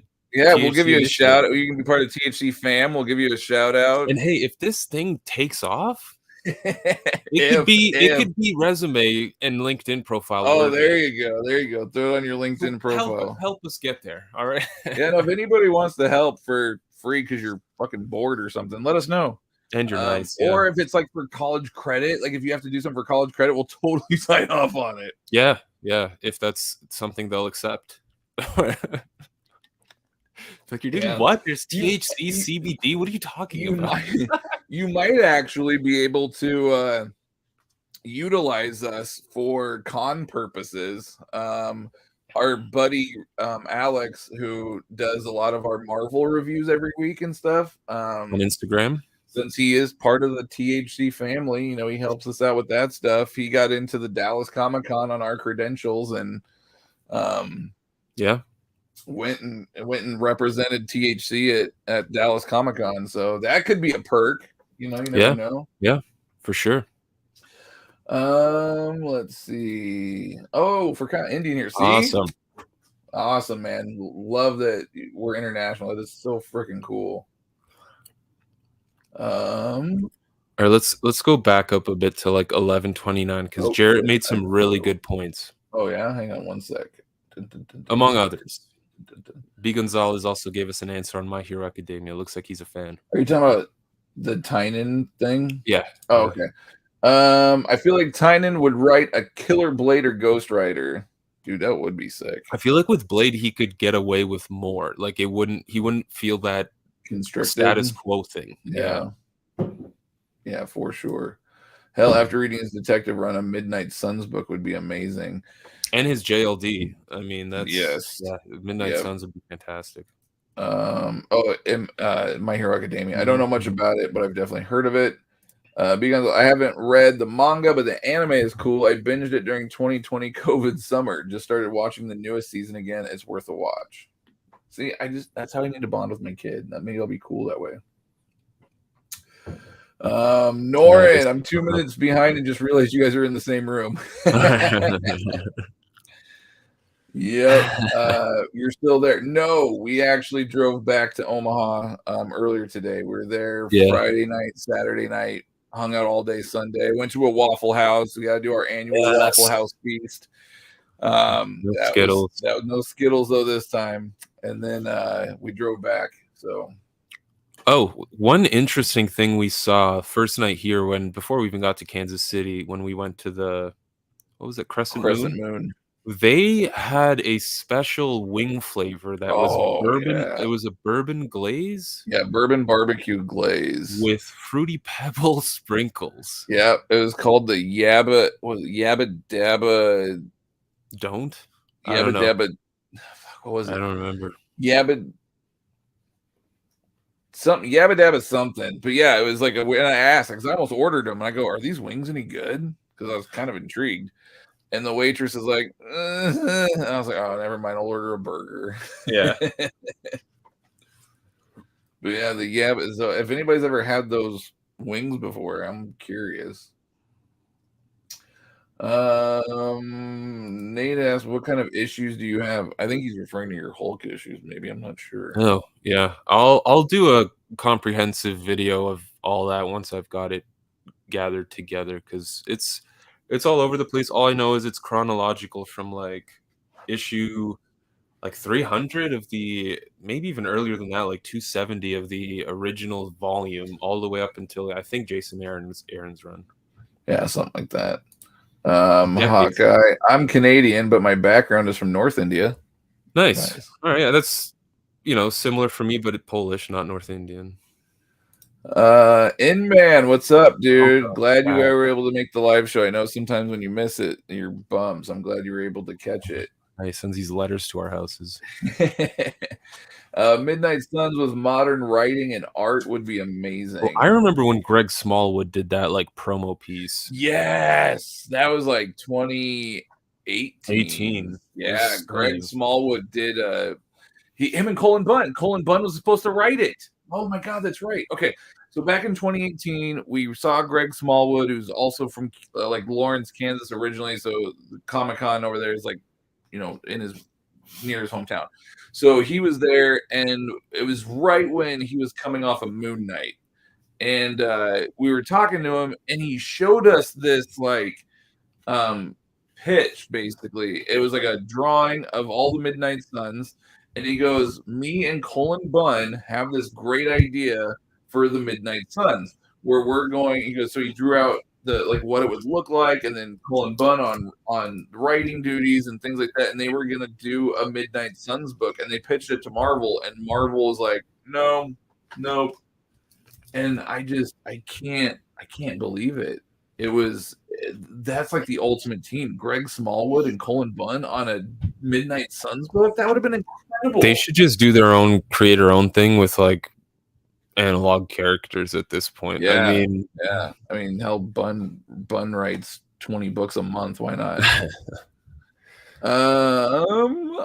My Hero is great. I wait for it to be dubbed. Yeah, so does my son. He was actually talking to Kyle Phillips about that. The voice of Dinky. He was asking him.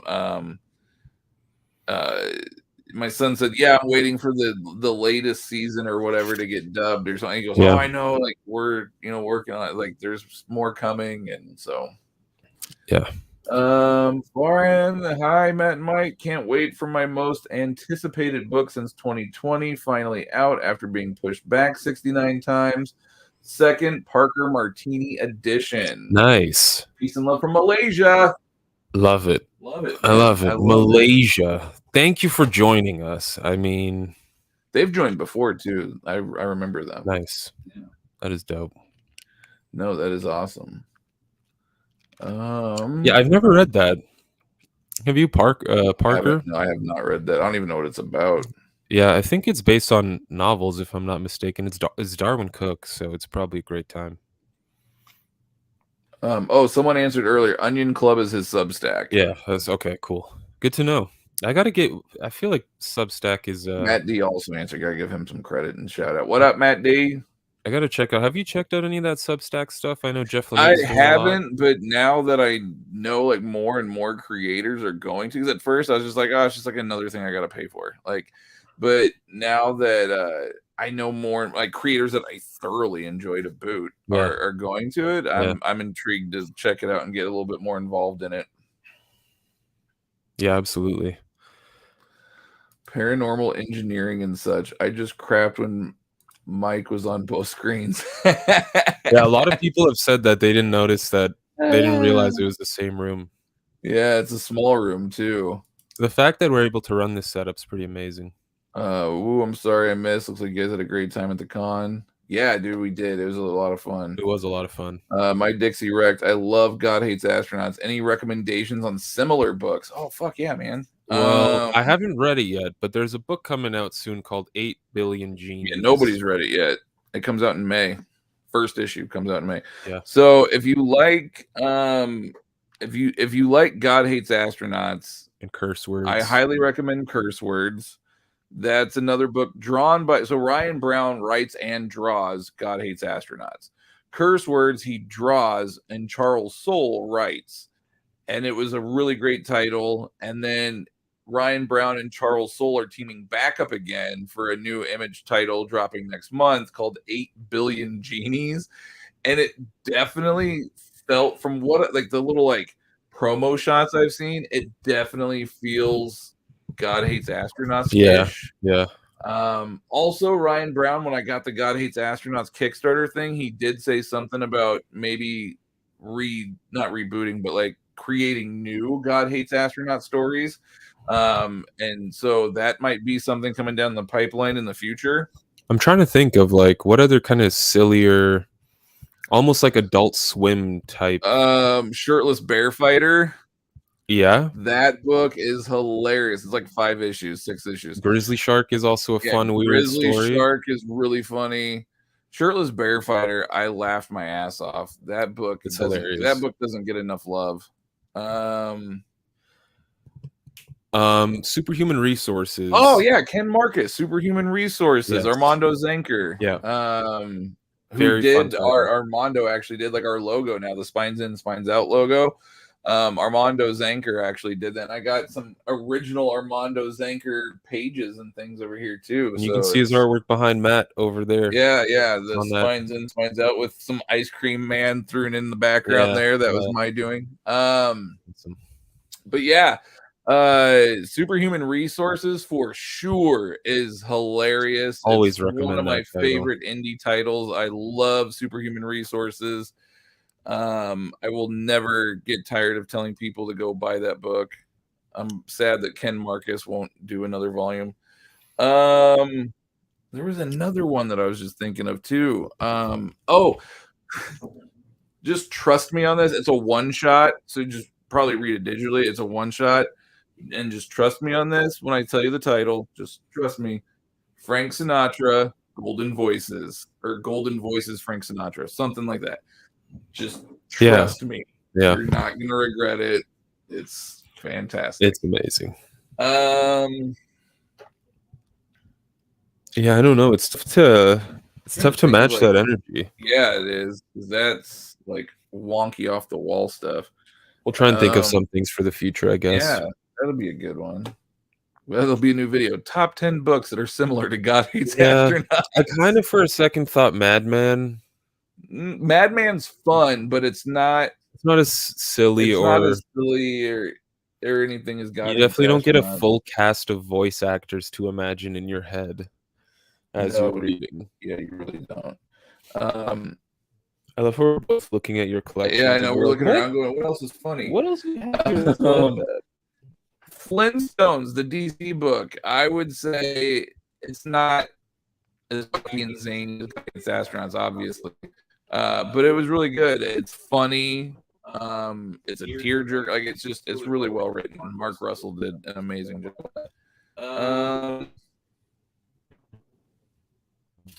Yeah, I don't know. I can't give really any off the wall. I think we gave Fighter, though, man. I think we gave enough recos for them. I love Shirtless Bear Fighter. My Dixie Rex said, "What's up from Kettering, Ohio?" What's going on? Crash Line. It's so weird to see you guys in the yeah. Don't worry, it's not going to happen often. Let's see. Let me scroll down here. Want to make sure we get everybody answered. Oh no. Someone said, I think your connection is crapping out a bit. I certainly. Oh yeah, it looks like my Wi-Fi signal's like it says connection is unstable. Oh no. Shit, does yours say that? No. Do you have full Wi-Fi? I mean, I don't know. It looks like it. Is your video showing you smooth? It's showing me smooth, but you look I look blurry. okay, so it's reversed, yeah. I'm starting to get my internet back. Oh, I think I'm good now. Oh, that sucks. Well, thanks for pointing that out. I don't know what the hell happened. We'll let Mike talk if I'm the one crapping out here, though. How about Six Gun Gorilla? I love it. I think Mike had a video on a custom of that one. Yeah, Simon Spurrier. I haven't read it, but I want to, and it sounds like one of those fun titles. It's fantastic. Yeah, that's a good recommendation. It's not as silly as God Hates Astronauts, but it's kind of in that vein. It's kind of it's a goofy concept for sure. I love that story. Anything by Simon Spurrier, check it out. Speaking of, I didn't realize this at the time, but I realized, I pointed it out to Mike. I was like, dude, check out who wrote fucking Dr. Aphra. It was Spurrier. He did a ton of the Dr. Aphra series. So the majority of it. Well, now I got to buy Dr. Aphra because he's a big Spurrier fan. Yeah, and I also, during the Garth Ennis panel, found out that he wrote Crossed, which I don't know if I'll dive into just for Simon Spurrier, but good to know. Yeah, yep. Chaos Bringer, love you guys. Great to see you in the same room. Dude, it feels good to be in the same room finally. Long before Near Mint and Gem Mint were around and making a living as sponsored influencers, you guys were doing videos on collected editions. I think the reason I started was, I think Riley was making videos at that point. Yeah, the Omnibus Collector. Yeah. And you know that when I was buying books at the time, I was a student.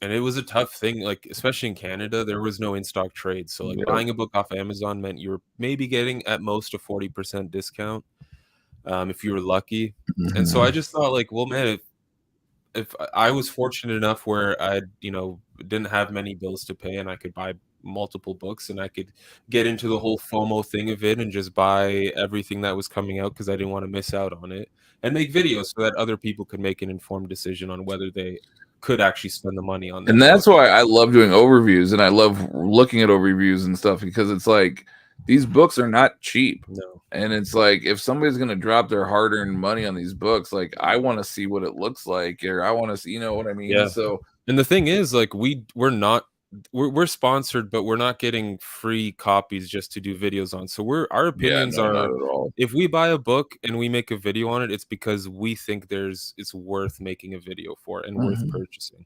Yep. Tiago, greetings from Brazil. See, told you, Brazil. Boom. Have you guys read Resident Alien? Yes, I love Resident Alien. You introduced me to that one. Yes, I think. Yeah. I love Resident Alien. So I actually learned about Resident Alien from the sci-fi series, with Alan Tudyk, and I thought the show was like really zany and wacky and really fun. And then I realized that it was based on a comic, so I was like, oh well, now I need to go back and read the comic. And so I did, and I went back and read the whole series, and I love Resident Alien. It is a great book and a hilarious show. Actually, I haven't seen the second season. I need to watch the second season, but absolutely love it. Good stuff.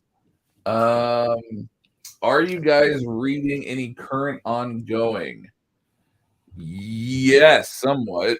I'm a definite, I guess you could say I'm a trade waiter in that regard. I like to kind of wait to have enough to kind of binge, but that being said, I haven't read the second issue yet. I need to play catch up on that, but I'm trying to keep up on the new Punisher series by Jason Aaron, the new the Moon Knight series by Jed McKay, the new Ghost Rider that's out.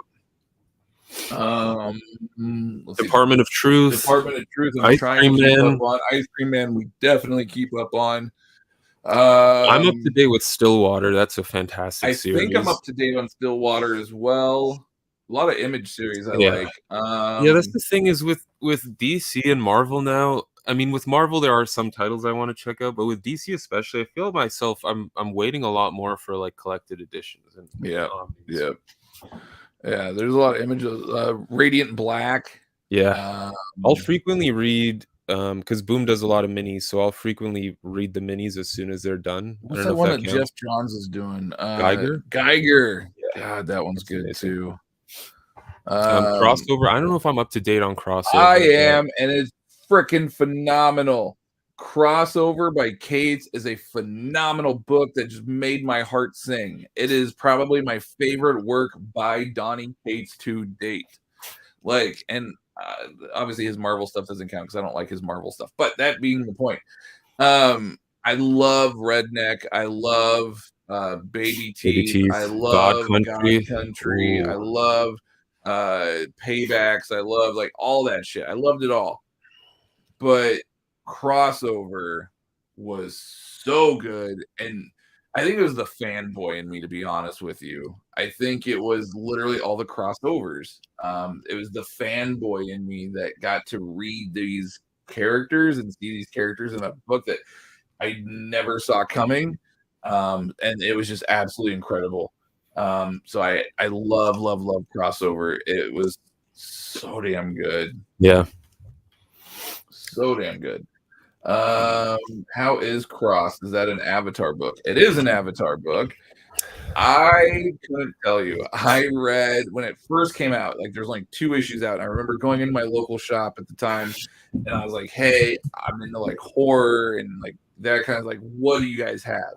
And this guy goes, "Dude, you got to read Crossed," and he like gives me the 2 issues that were out at the time, and I was like, "Cool, man!" Like he's like, "It's about like these people, Campbell, blah blah blah." I was like, "All right, cool, whatever. I'll go read it." I take those 2 issues home. I start reading them. I get through like I think the first issue, and I just felt dirty. Like I just felt like I needed to go take a shower. Like it was very graphic, very violent, very rapey. Yeah. And that's not my thing. I don't like that kind of stuff. And so I just felt grossed out. And then I let my roommate read. He goes, "What are you reading?" Because he saw like I was like twitching. He's like, "What are you reading?" And I go, "Fucking read that." And he read it and he goes, "Jesus." he's like, "It's so well written, but gross." Yeah. And I was like, yeah. So I couldn't get really past the first 2 issues, but I hear it's fantastic for the people that can get through it. It's apparently great. Yep. I don't know. Have you ever read it?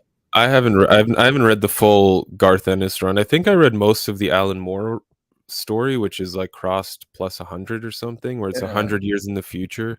But that one has the challenge where it's not as rapey, but they speak in a different form of English because it's like 100 years later, no one's going to school anymore. No one's studying English. So it's like this broken, it's Alan Moore writing too. So, you know, he's like a brilliant guy and he actually comes up with his own new version of English.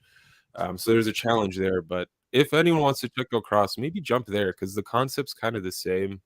People are like stripped of their morals and just basically savages. Yeah. That's all you need to know going into it. Love the Resident Alien series. Want to read the comic. Dude, read the comic. It's different. My son. It's different from the show. Like obviously, whenever people do shows and movies, they always take liberties.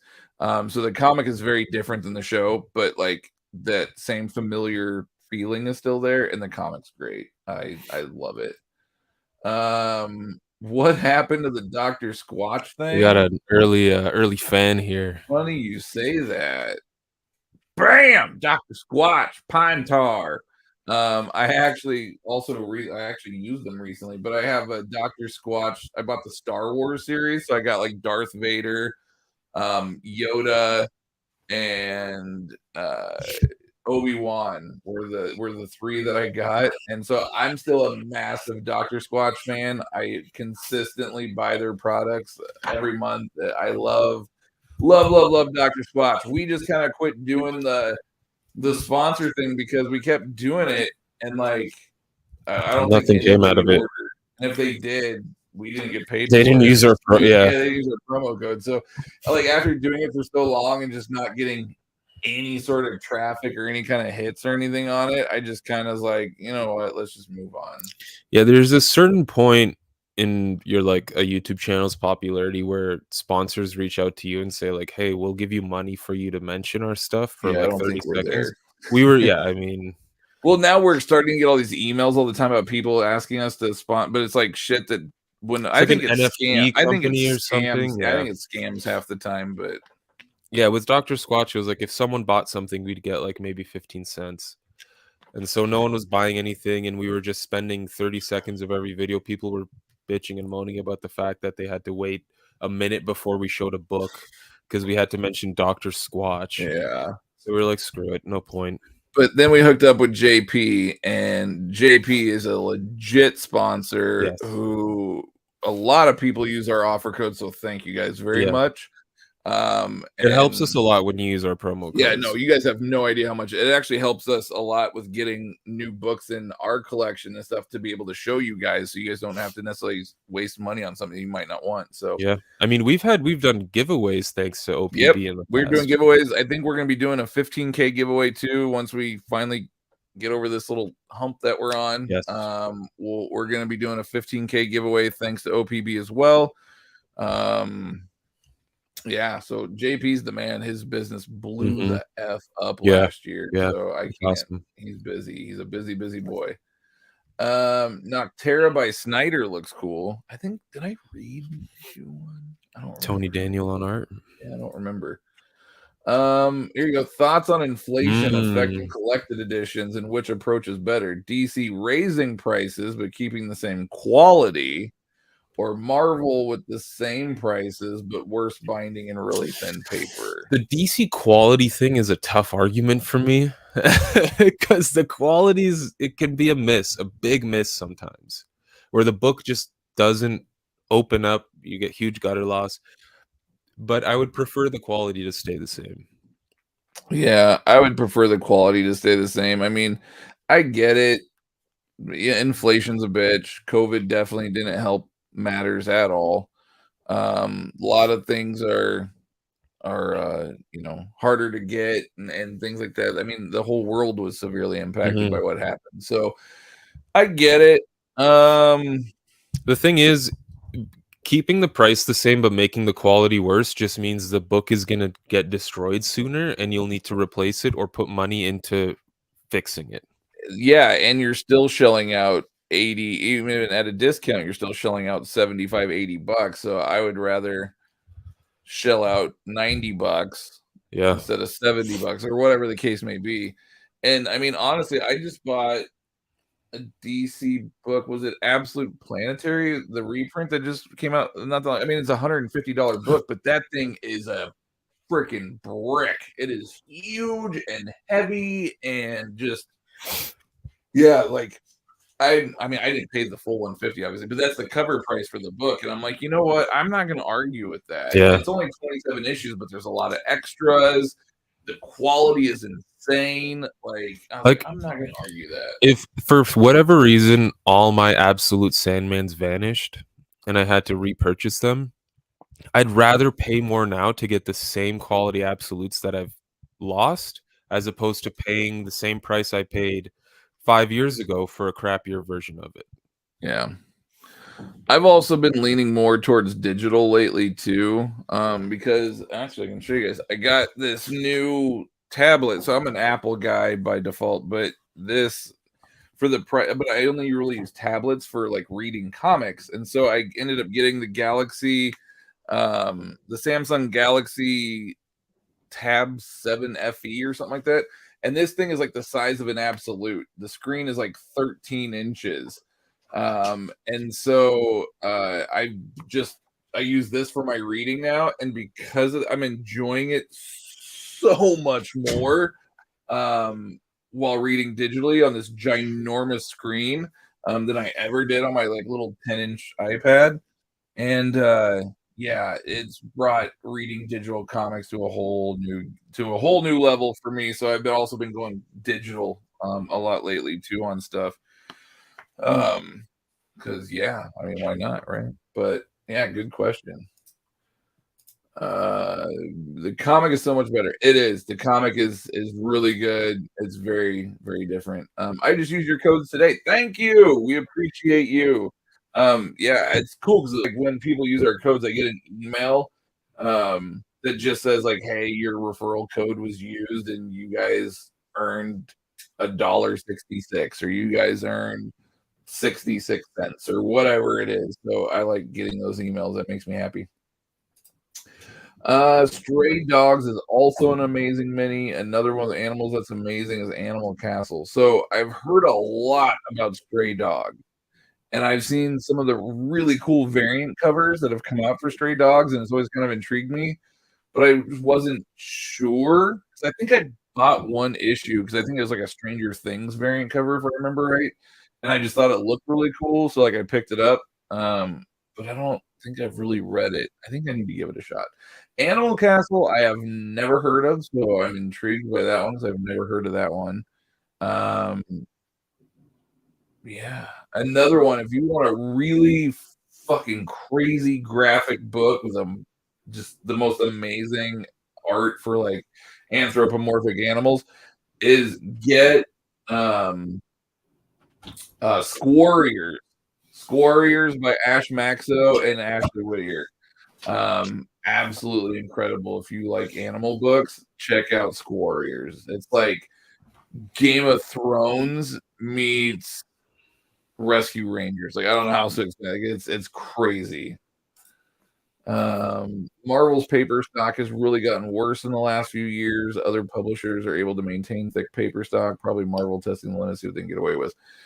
I don't know. It's a Disney thing. I mean, they got all the money in the world, literally. So I don't know. I don't know why they've done that. I mean, I've noticed it too, where like I'll be turning pages. I'm like, oh, these pages are very thin, and I feel like they're getting scared just by touching my. They can do anything. People just keep buying this stuff. So what can you do? Here's what upsets me more about Marvel.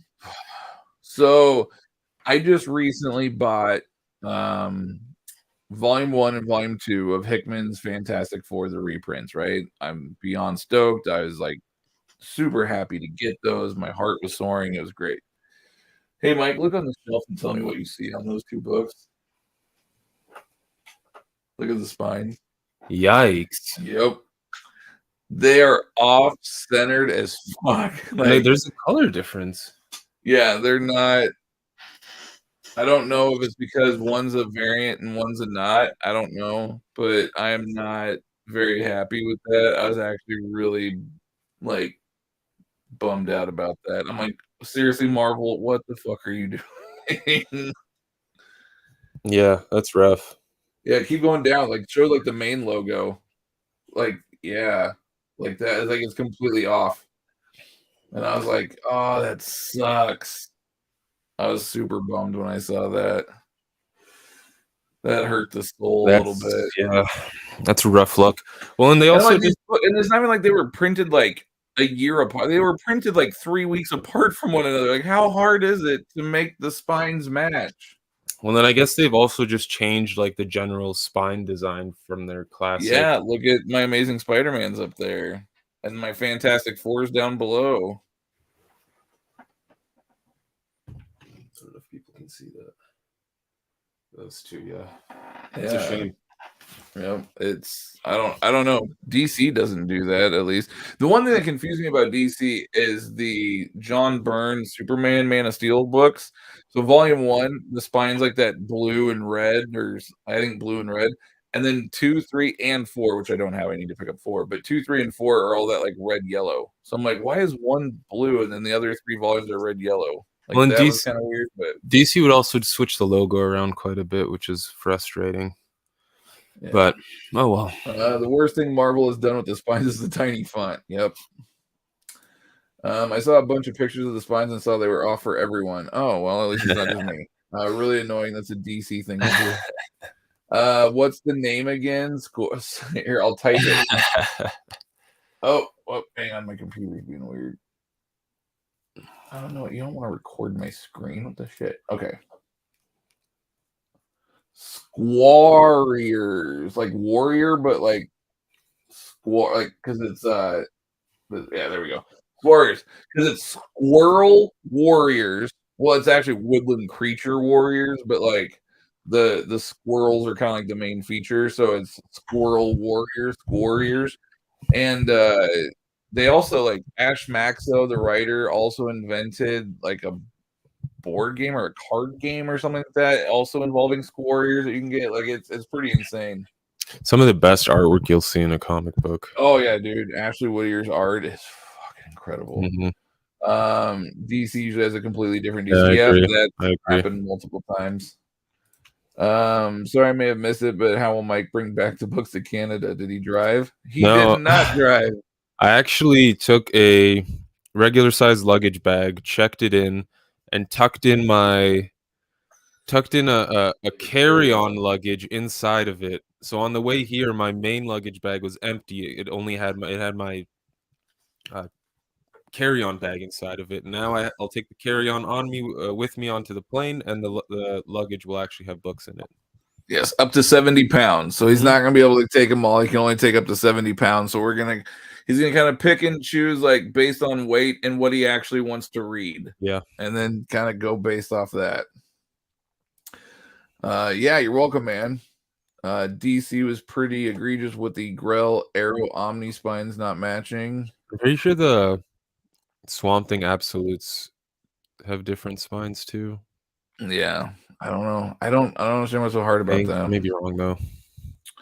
I don't Yeah. get here. Check this out. Okay, so this is Aftershock, or no, is this one Aftershock?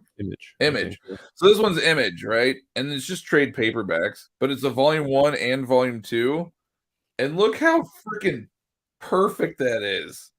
Like everything is lined up perfectly on this. And it's just an Image trade paperback with Colin Bunn. And it's like perfectly like matched up.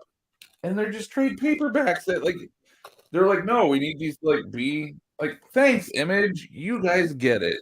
An Image, they'll usually have this same logo on every single book. I think the one book that a lot of people diss on Image is the Invincible, the deluxe hardcovers. Oh yeah. There's like that one issue that's like that pinkish color. I think it's like volume 9, maybe. I don't remember what volume it is now, but there's that one that looks funny. What city did you fly into? Oh, I flew into my first flight was to Chicago, and then from Chicago to Omaha. Were you going tomorrow, Omaha to Chicago again? Yeah, same thing. Chicago, I get to go to that insane airport again. Is it Midway or O'Hare? I think the code is ORD. I think that's O'Hare. Yeah, that's O'Hare. Which is just it's just crazy. That airport it's fine, it's nice, but there's just so many people. When I was there were just so many people in that airport. And it was really interesting because like in Canada, you still have to wear a mask at the airport. Yeah, But you as soon do as I here got to too. Chicago, like people were getting off the airport, pulling the masks off, and almost no one was wearing masks. Really? You don't have to wear a mask on a plane anymore? I thought you did. The flight from Chicago to Omaha, no. When was the last time I flew? I guess I flew. Well, I guess it would have been June of last year, so I guess it's been a little while. But in June, we still had to wear masks. Yeah, it's good. It's over now. Huh. At least flying within the U.S. Yeah, that's pretty nutty. My absolute Swamp Things are I might fine. be thinking of another book. I think the Chicago airport is the biggest one in the U.S. I don't know if it's the biggest, but it's definitely up there. There's O'Hare. There's like JFK, I think is another massive one. LAX is a pretty massive one. Isn't there one in Atlanta that's pretty big too? Atlanta's airport is huge. I've been there a few times. That one's massive. Yeah.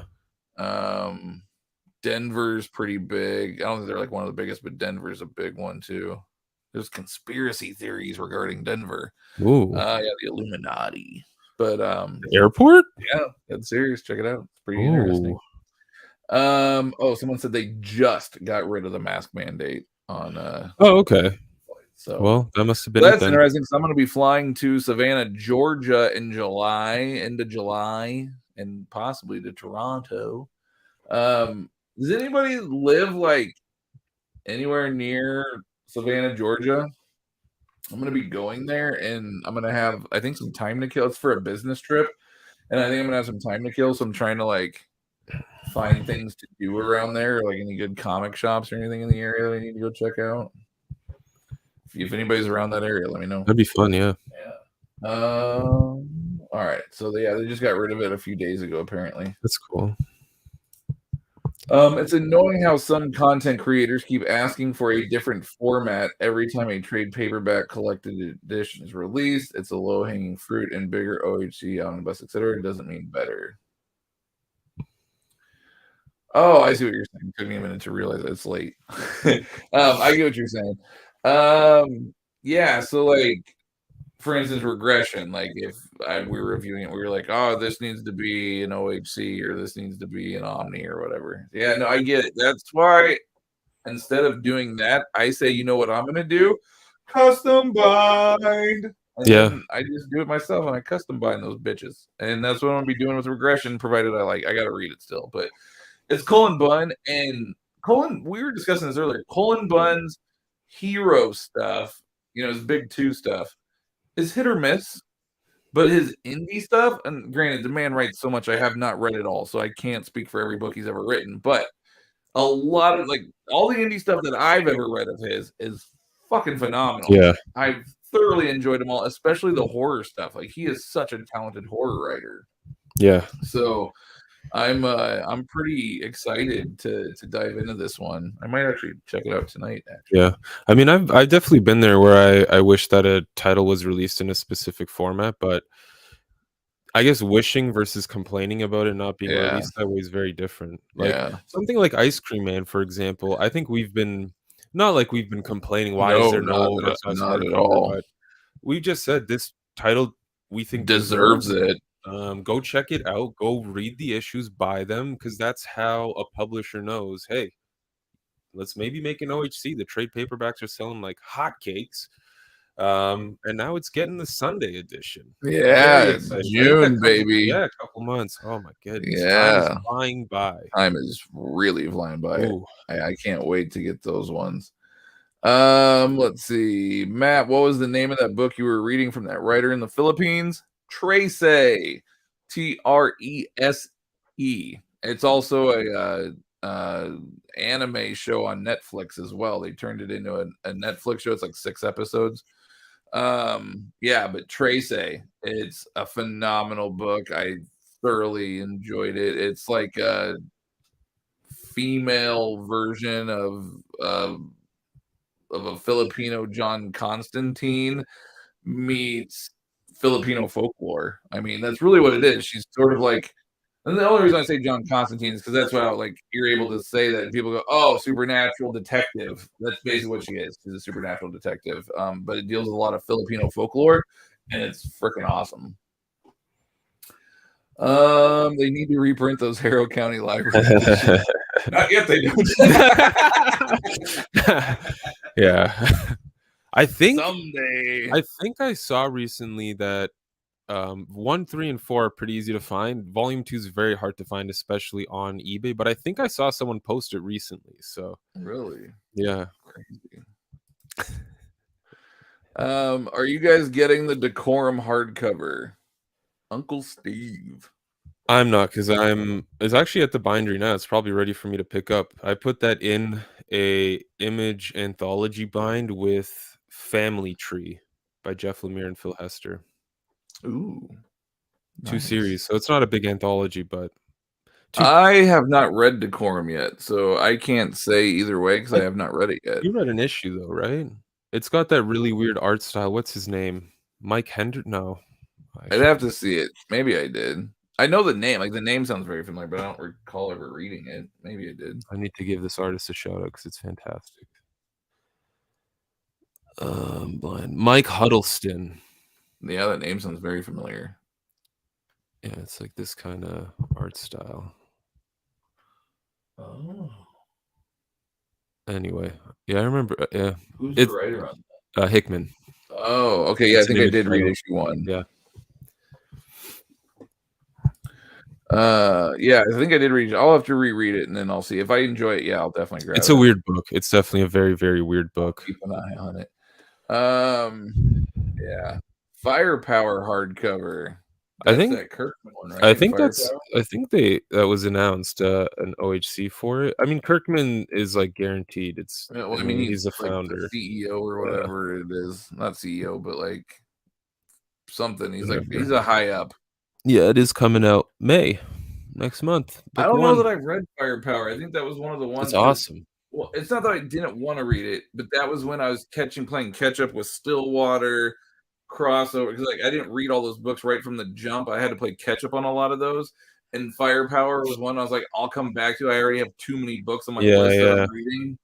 And the thing with Kirkman is, the series is gonna run for at least 30 some odd issues, so you kind of want to wait. And his books are never like a extremely lengthy read. You can fly through his series pretty quickly. So yeah, here's what I was reading already, and then I put 3 books on the back burner. Firepower is one of them. I was reading Geiger, Ice Cream Man, Department of Truth, Ordinary Gods, which I actually need to jump back into that one. Ultra Mega, Stillwater, Vinyl, which is now finished. I need to finish off that one.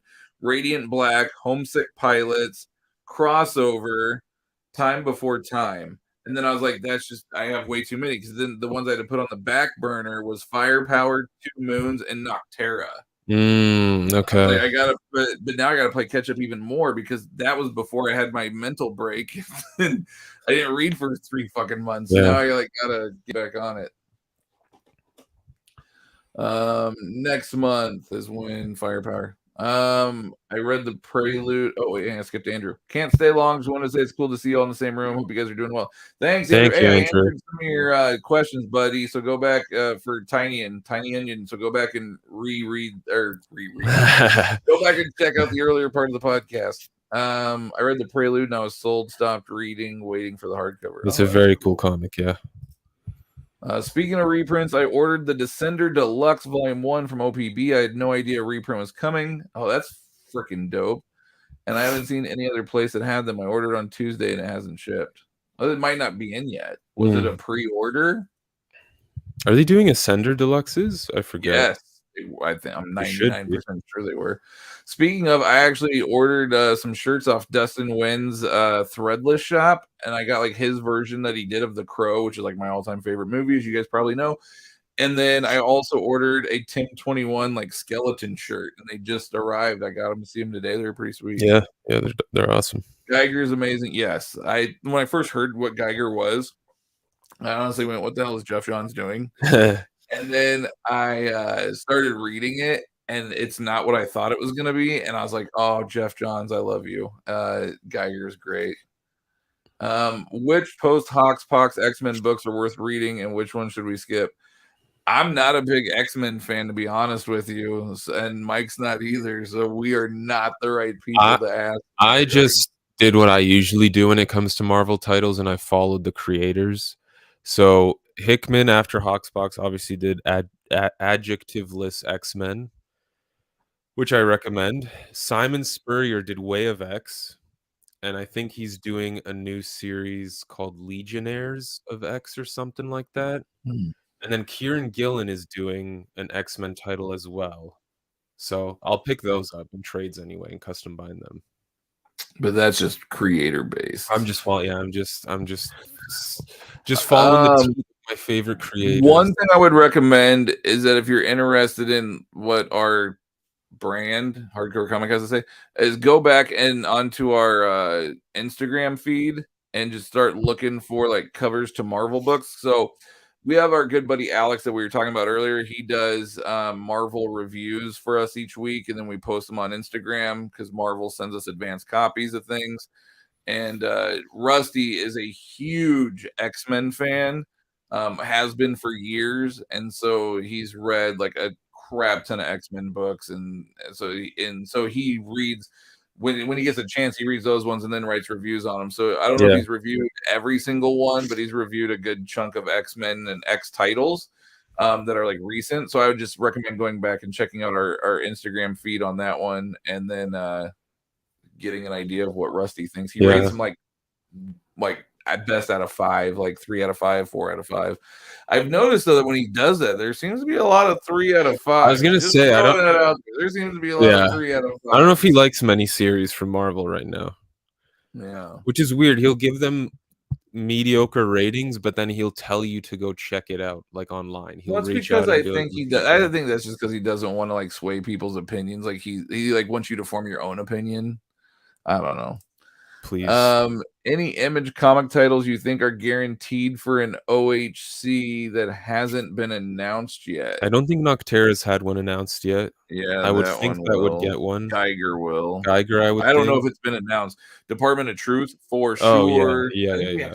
About that, didn't we? And he was like, wasn't that one in the thing? Somebody had asked if Department of Truth was gonna be getting I don't know. a hardcover, and I felt like he said like there wasn't anything definite, but he's like probably or something like that. He's like, yeah, they're trying to make a show out of the comics, so there's Yes, probably gonna be an they're OHC. working on a Department of Truth TV show. He said that he may or may not have been in LA the last couple of weeks, Yeah. having meetings that may or may not have anything to do with Department of Truth and a TV series. I would think with the Old Guard getting a sequel, that would have to get an OHC. True. What was the title I was thinking of? I think Radiant Black will. That one's super popular and Mm. really good. I think Radiant Black will. The Rick Remender title Scumbag, he always gets OHCs, so that'll most likely get one as I well. would be shocked if Ultra Mega doesn't, because that book I think kind of surprised a lot of people. So I would be shocked if Ultra Mega doesn't. I haven't read that, I don't think. It's a kaiju book, man. But it's good. Like it's a different take on the kaiju stuff. It's good. It was a pre-order in shops April 20th. I've never ordered from OPB before. When I inquired elsewhere about the reprint, no one seemed to be aware of it and were surprised it came back. No, because Jeff Lemire said they were reprinting Descender because Ascender deluxe editions were coming out. Yeah, I felt like I'd heard that too.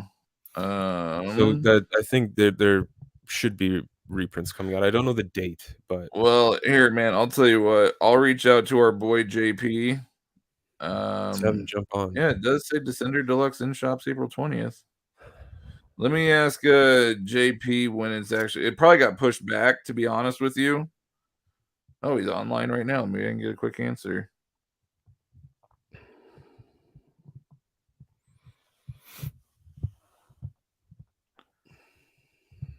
I'll see if I can't get an answer right now. Let's see, live on the air. This is it, people. So we'll see what he says. My guess is that it probably got pushed back because a lot of books got pushed back. Like Supply chain stuff. Yeah, there's a lot of Marvel stuff that was supposed to arrive that like in beginning of April. It got pushed back to May, and like Moon Knight 2 got pushed back to May 10th, and Darth Vader I think got pushed back. Well, Marvel always does that crap. It pisses me off. There's a lot of books that have been pushed back. Marvel will be like, "Oh, it's June. Well, in January of 2023, we're gonna release an omnibus for Nightcrawler," and then December rolls around, and they're like, "Yeah, you know, we're pushing that back to 2024 now. We actually, we solicited that way too early in advance, got you all hyped. We're pushing it back." Yeah, so it's very frustrating. My guess is it probably got pushed back. That would be my guess, and JP just doesn't always or is always able to update every single book release date because that would just be absolutely insane. Yeah.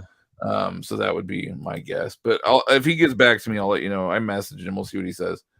Do you have a link to your Instagram? It's just the hardcover comic. Yep. All one word. The channel name, all one word. Channel name, all one word. The hardcover comic. Did you guys order the Thor Omni, or Mike? Do you not read Marvel books?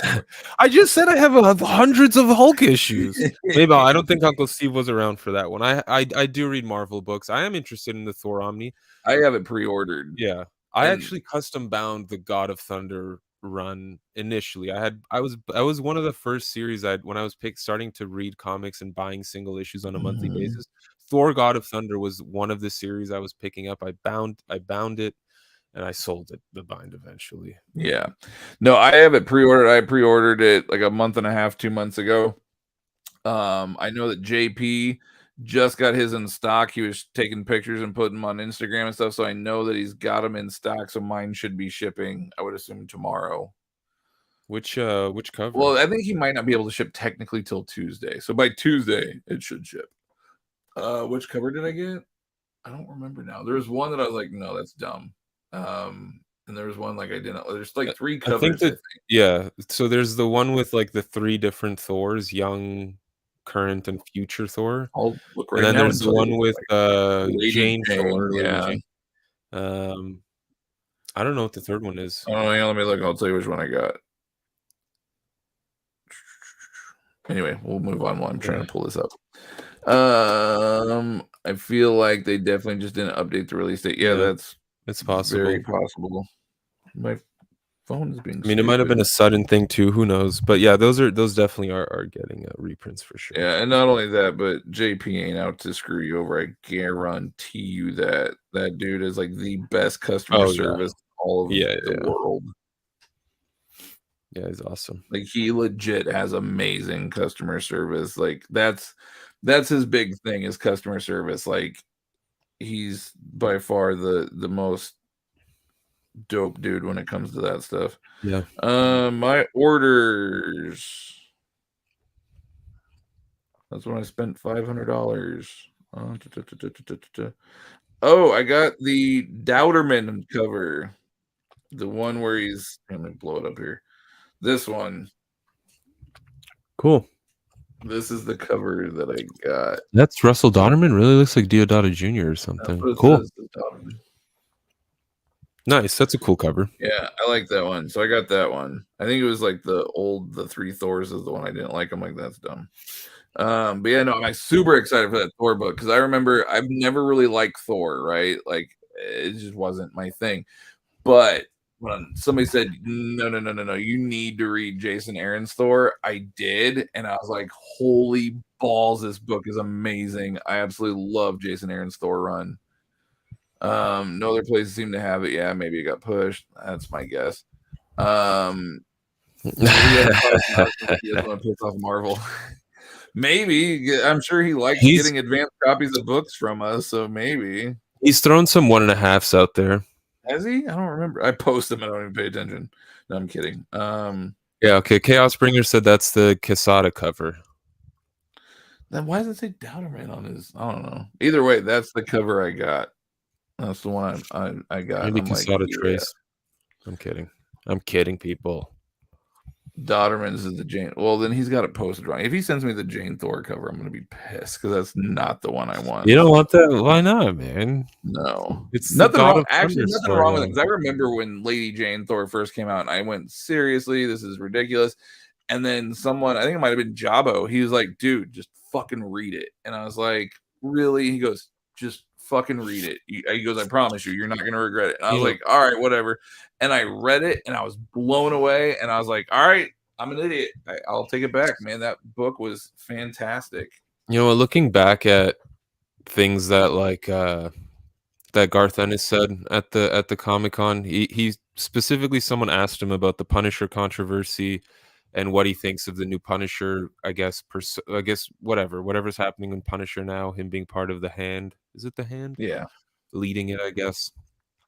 And he basically said that when these characters don't do well, or when the series aren't doing well, Marvel says we need to shake things up. Here's a new concept, and they just tell a writer, here's what we want to do with the character. Can you figure this out?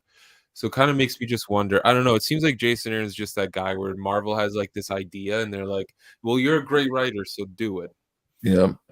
And I haven't read the second issue, but I did read the first issue of Punisher, and you guys, it's fantastic. He did I'm a big Punisher fan, and I was very skeptical going into that book. And that first issue, I was like, dude, Jason is handling this so good. Like it's not what everybody thinks. Everybody's like, oh, they're getting rid of the skull, and the skull's not there. Dude, the skull is front and center damn near on every page in the first issue. Like it has nothing to do with that. It's literally just Warren Ellis straight up said, he goes, it's that the Punisher was super, what'd I say? Warren Ellis. Oh my god, I'm fucking tired. We'll need to go stimulate our brains after this. I think. Wink. Garth Ennis said that the Punisher was a huge ticket for Marvel like in the 80s and early 90s, and then he kind of fell off a bit, and then like Remender came out and did Frankencastle, and then they had a War Machine Punisher, and they had all these different gimmicks for the Punisher. Some were good, some not so good. And because Marvel's just trying to figure out a way to capitalize on a character that was really, really popular for them back in the day. How do they get those readers back? Or how do they get new readers to enjoy the Punisher, etc.? He goes, and that's basically what they're doing with this, is that Marvel had an idea of how are we going to get people to read the Punisher. Like he's a flagship character, basically, and how are we going to get people to read him? So it's just basically it's the same thing as Frankencastle. It's the same thing as War Machine Punisher. It's all the same thing. It's just a Yeah. new gimmick. And it really explains the tremendous amount of number ones that you see Yeah. pretty much every year from Marvel, because they're just like, well, we need to boost our sales and get this character back up to what they used to be. Yep. But it's So Ennis said that that's basically what it all boils down Yeah. to, is just that it's Marvel trying to figure out how to boost sales for a specific character, so they're coming up with new gimmicks. Yeah. Um, And good on Jason Aaron for taking those challenges on, because I mean, especially with, I mean, he got hit hard with the whole King Conan 3, and yeah. so yeah, he's taking it on the chin. Yep. Um, He must be making a lot of money, because after doing something like Scalped, which is insanely good, very doing good. things like, The Goddamned, which I enjoyed for what it was. I mean, it was Yeah, a weird story, Southern Bastards, but like he just stops doing all this incredible creator-owned stuff, because I'm guessing Marvel's throwing they money at him gotta like be. gangbusters. Yeah, they gotta be. His Thor run though is epic. It is, That one's gonna go down in history as one of the greatest Thor runs ever written. Not much competition there. Well, that may be. I'm not a big It'll Thor be fan, like but still. Donny Cates and Jason Aaron. Top What are four both of your top 5 collected editions released this year so this year in far? 2022 so So far. far. Oh, so no ICM. Okay, Um, cream on the cream. yeah. Why does it have to be so far? Um, for sure, for me, God Hates Astronauts, the Kickstarter edition that I got, for sure. That's like probably my number one.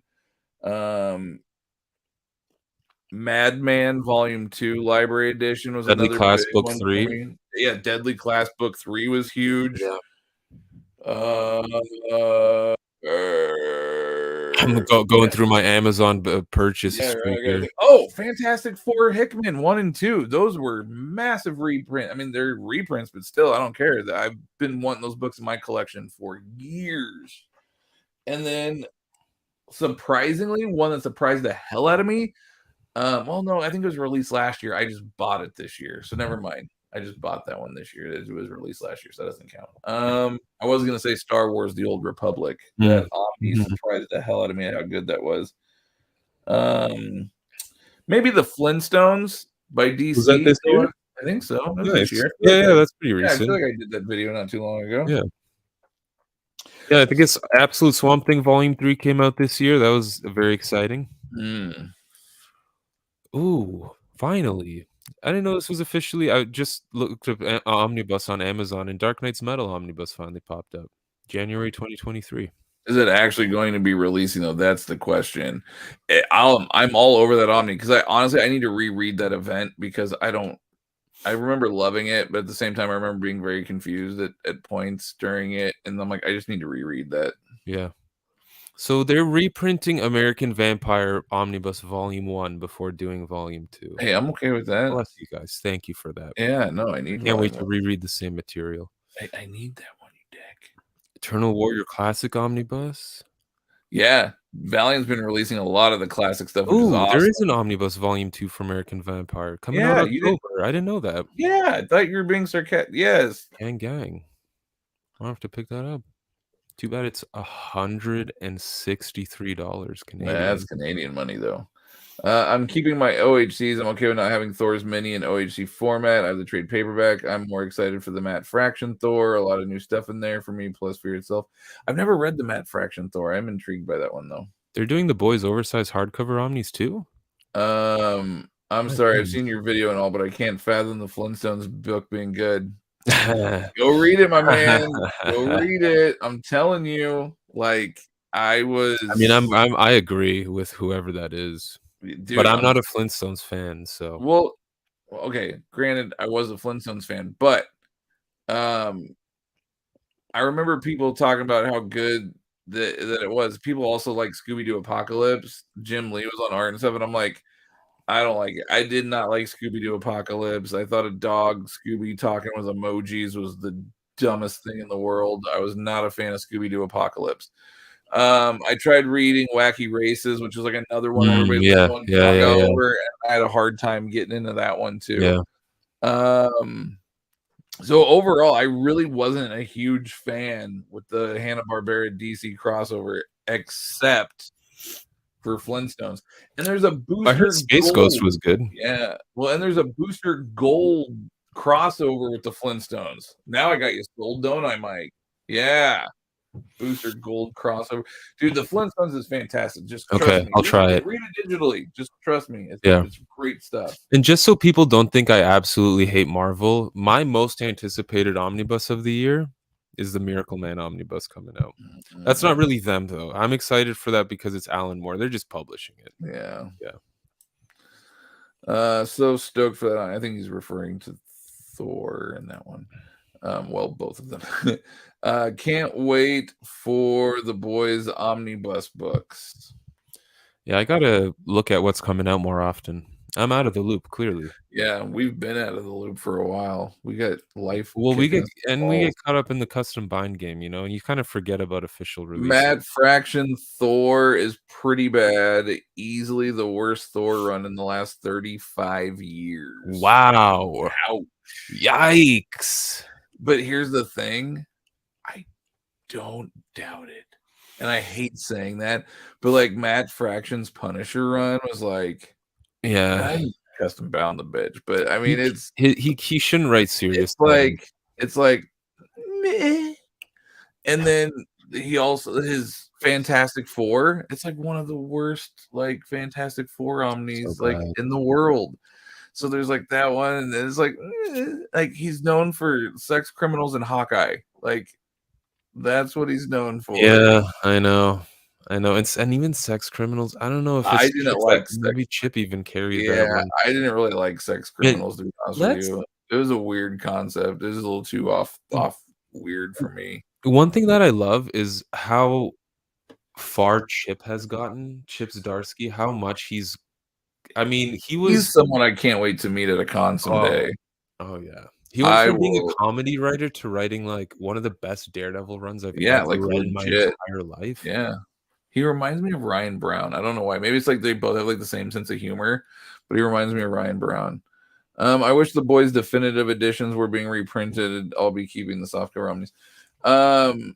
Yeah, controversial opinion here. Matt doesn't care for the boys comic. He likes the show.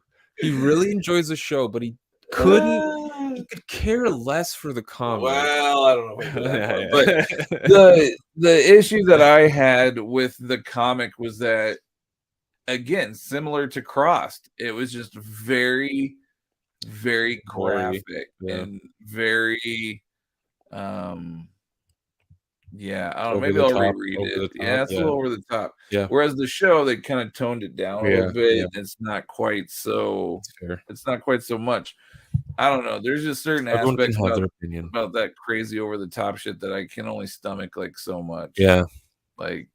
Yeah, and Ennis will go far. He even said he doesn't really care about how the audience receives it.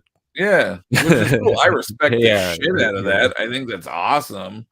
I don't know. I had a hard time. And to be fair, I did not read all of the boys because of the fact I only read like a handful of issues because I had a hard time getting into it. Because it just, I don't know. But see, there's times though where I've done that in the past where like I'll read and I'll just be like, nope, can't get into it. And then like a few years will pass and then I'll read it again. And for whatever reason, I'll try reading it again. I'll be like, oh my God, like this was a great book. Right. And so I think sometimes maybe I'm just not ready to receive. You're in a different mood even. Yeah, maybe I was in a different mood. I'm not ready to receive. Do you like Ennis? I do. I absolutely love Garth Ennis. I love his Punisher stuff. Preacher. I love 2/3 of Preacher. Yeah. I feel like the last third of Preacher kind of slowed down a little bit, but I love Hitman. Hitman's my all-time favorite Ennis book, though. From what I've read of the Demon, I like the Demon quite a bit. I just bought A Walk Through Hell, which I have not read, but I'm excited to read it. Yeah, so no, I do. I love Ennis. He writes some amazing shit. It's just his over the top stuff, like his like real graphic and real like almost controversial. yeah, like the stuff that just makes you feel uncomfortable in your skin. I think I just have a hard time with, and I think part of it too. Like I started having a harder time with stuff when I became a dad. Mm, And there's just certain things now that just kinda, like, rub me the wrong way nowadays, so I think that has a lot to do with it too. I yeah, don't know.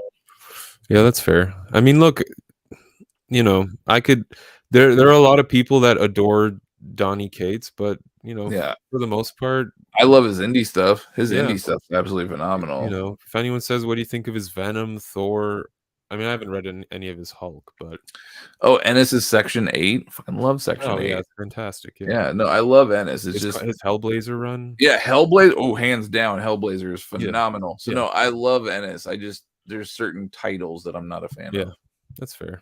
And like you said, though, but it was years ago that I tried reading these, to be fair. I think I tried reading The Boys it would've been at least 5 years ago. And then I tried reading Cross was when you had a roommate, and so yeah, I tried reading Cross when it was first coming out, and there was only 2 issues out. yeah, Um, and that was so that would have been, fuck, almost 14 years ago, 13 years ago, 13, 14 years ago when I tried reading Cross. So, I mean, like I said, sometimes, you grow and you change and maybe it's just a mood you were in or something. I don't know. I'm not opposed to re-giving these books a try, to be fair. Like, I'm not opposed to, like, checking them out again and seeing if my opinions change. My opinion changed with Batman Snyder run. I shit all over that New 52 run, and I was like, no, I don't like it. I like can't get into it. And then I reread it like a handful of years later, and I was like, I'm actually enjoying the shit out of it yeah, now. Like it's I don't know. I think just sometimes yeah, maybe that's what it is, but yeah, it happens. It definitely happens. Alright, I mean, we're at almost 3 hours here. holy balls. This is a JRE episode at this point, Yeah, it is. All but right. Well, yeah, because what time is it? It's got to be getting late. it's almost 12:30. yeah, Holy balls. it's wild. It's Yeah, we wild. gotta tomorrow. Mike flies back home in the evening, so I'm gonna take him to a couple of local comic shops here in the morning. With my 3-year-old, she's gonna tag along with us, and we're gonna go check out some comic shops and try out some Runza. For those that don't know, Runza's delicious. Mhm. And then yeah, we're gonna take him to the airport and get him back home.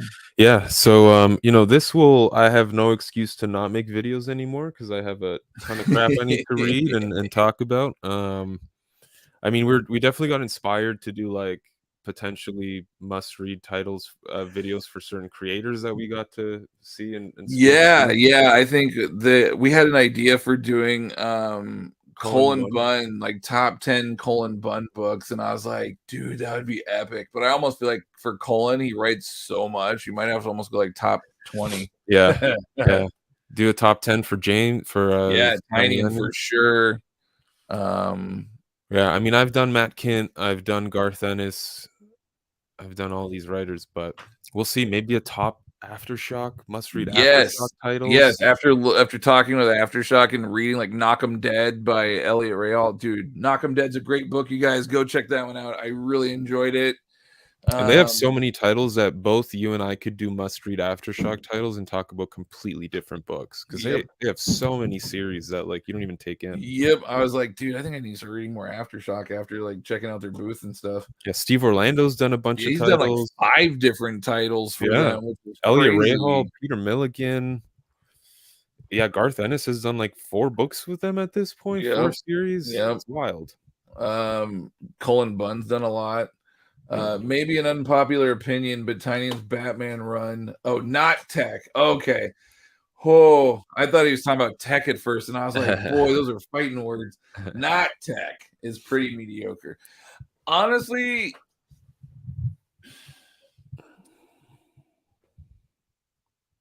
sorry.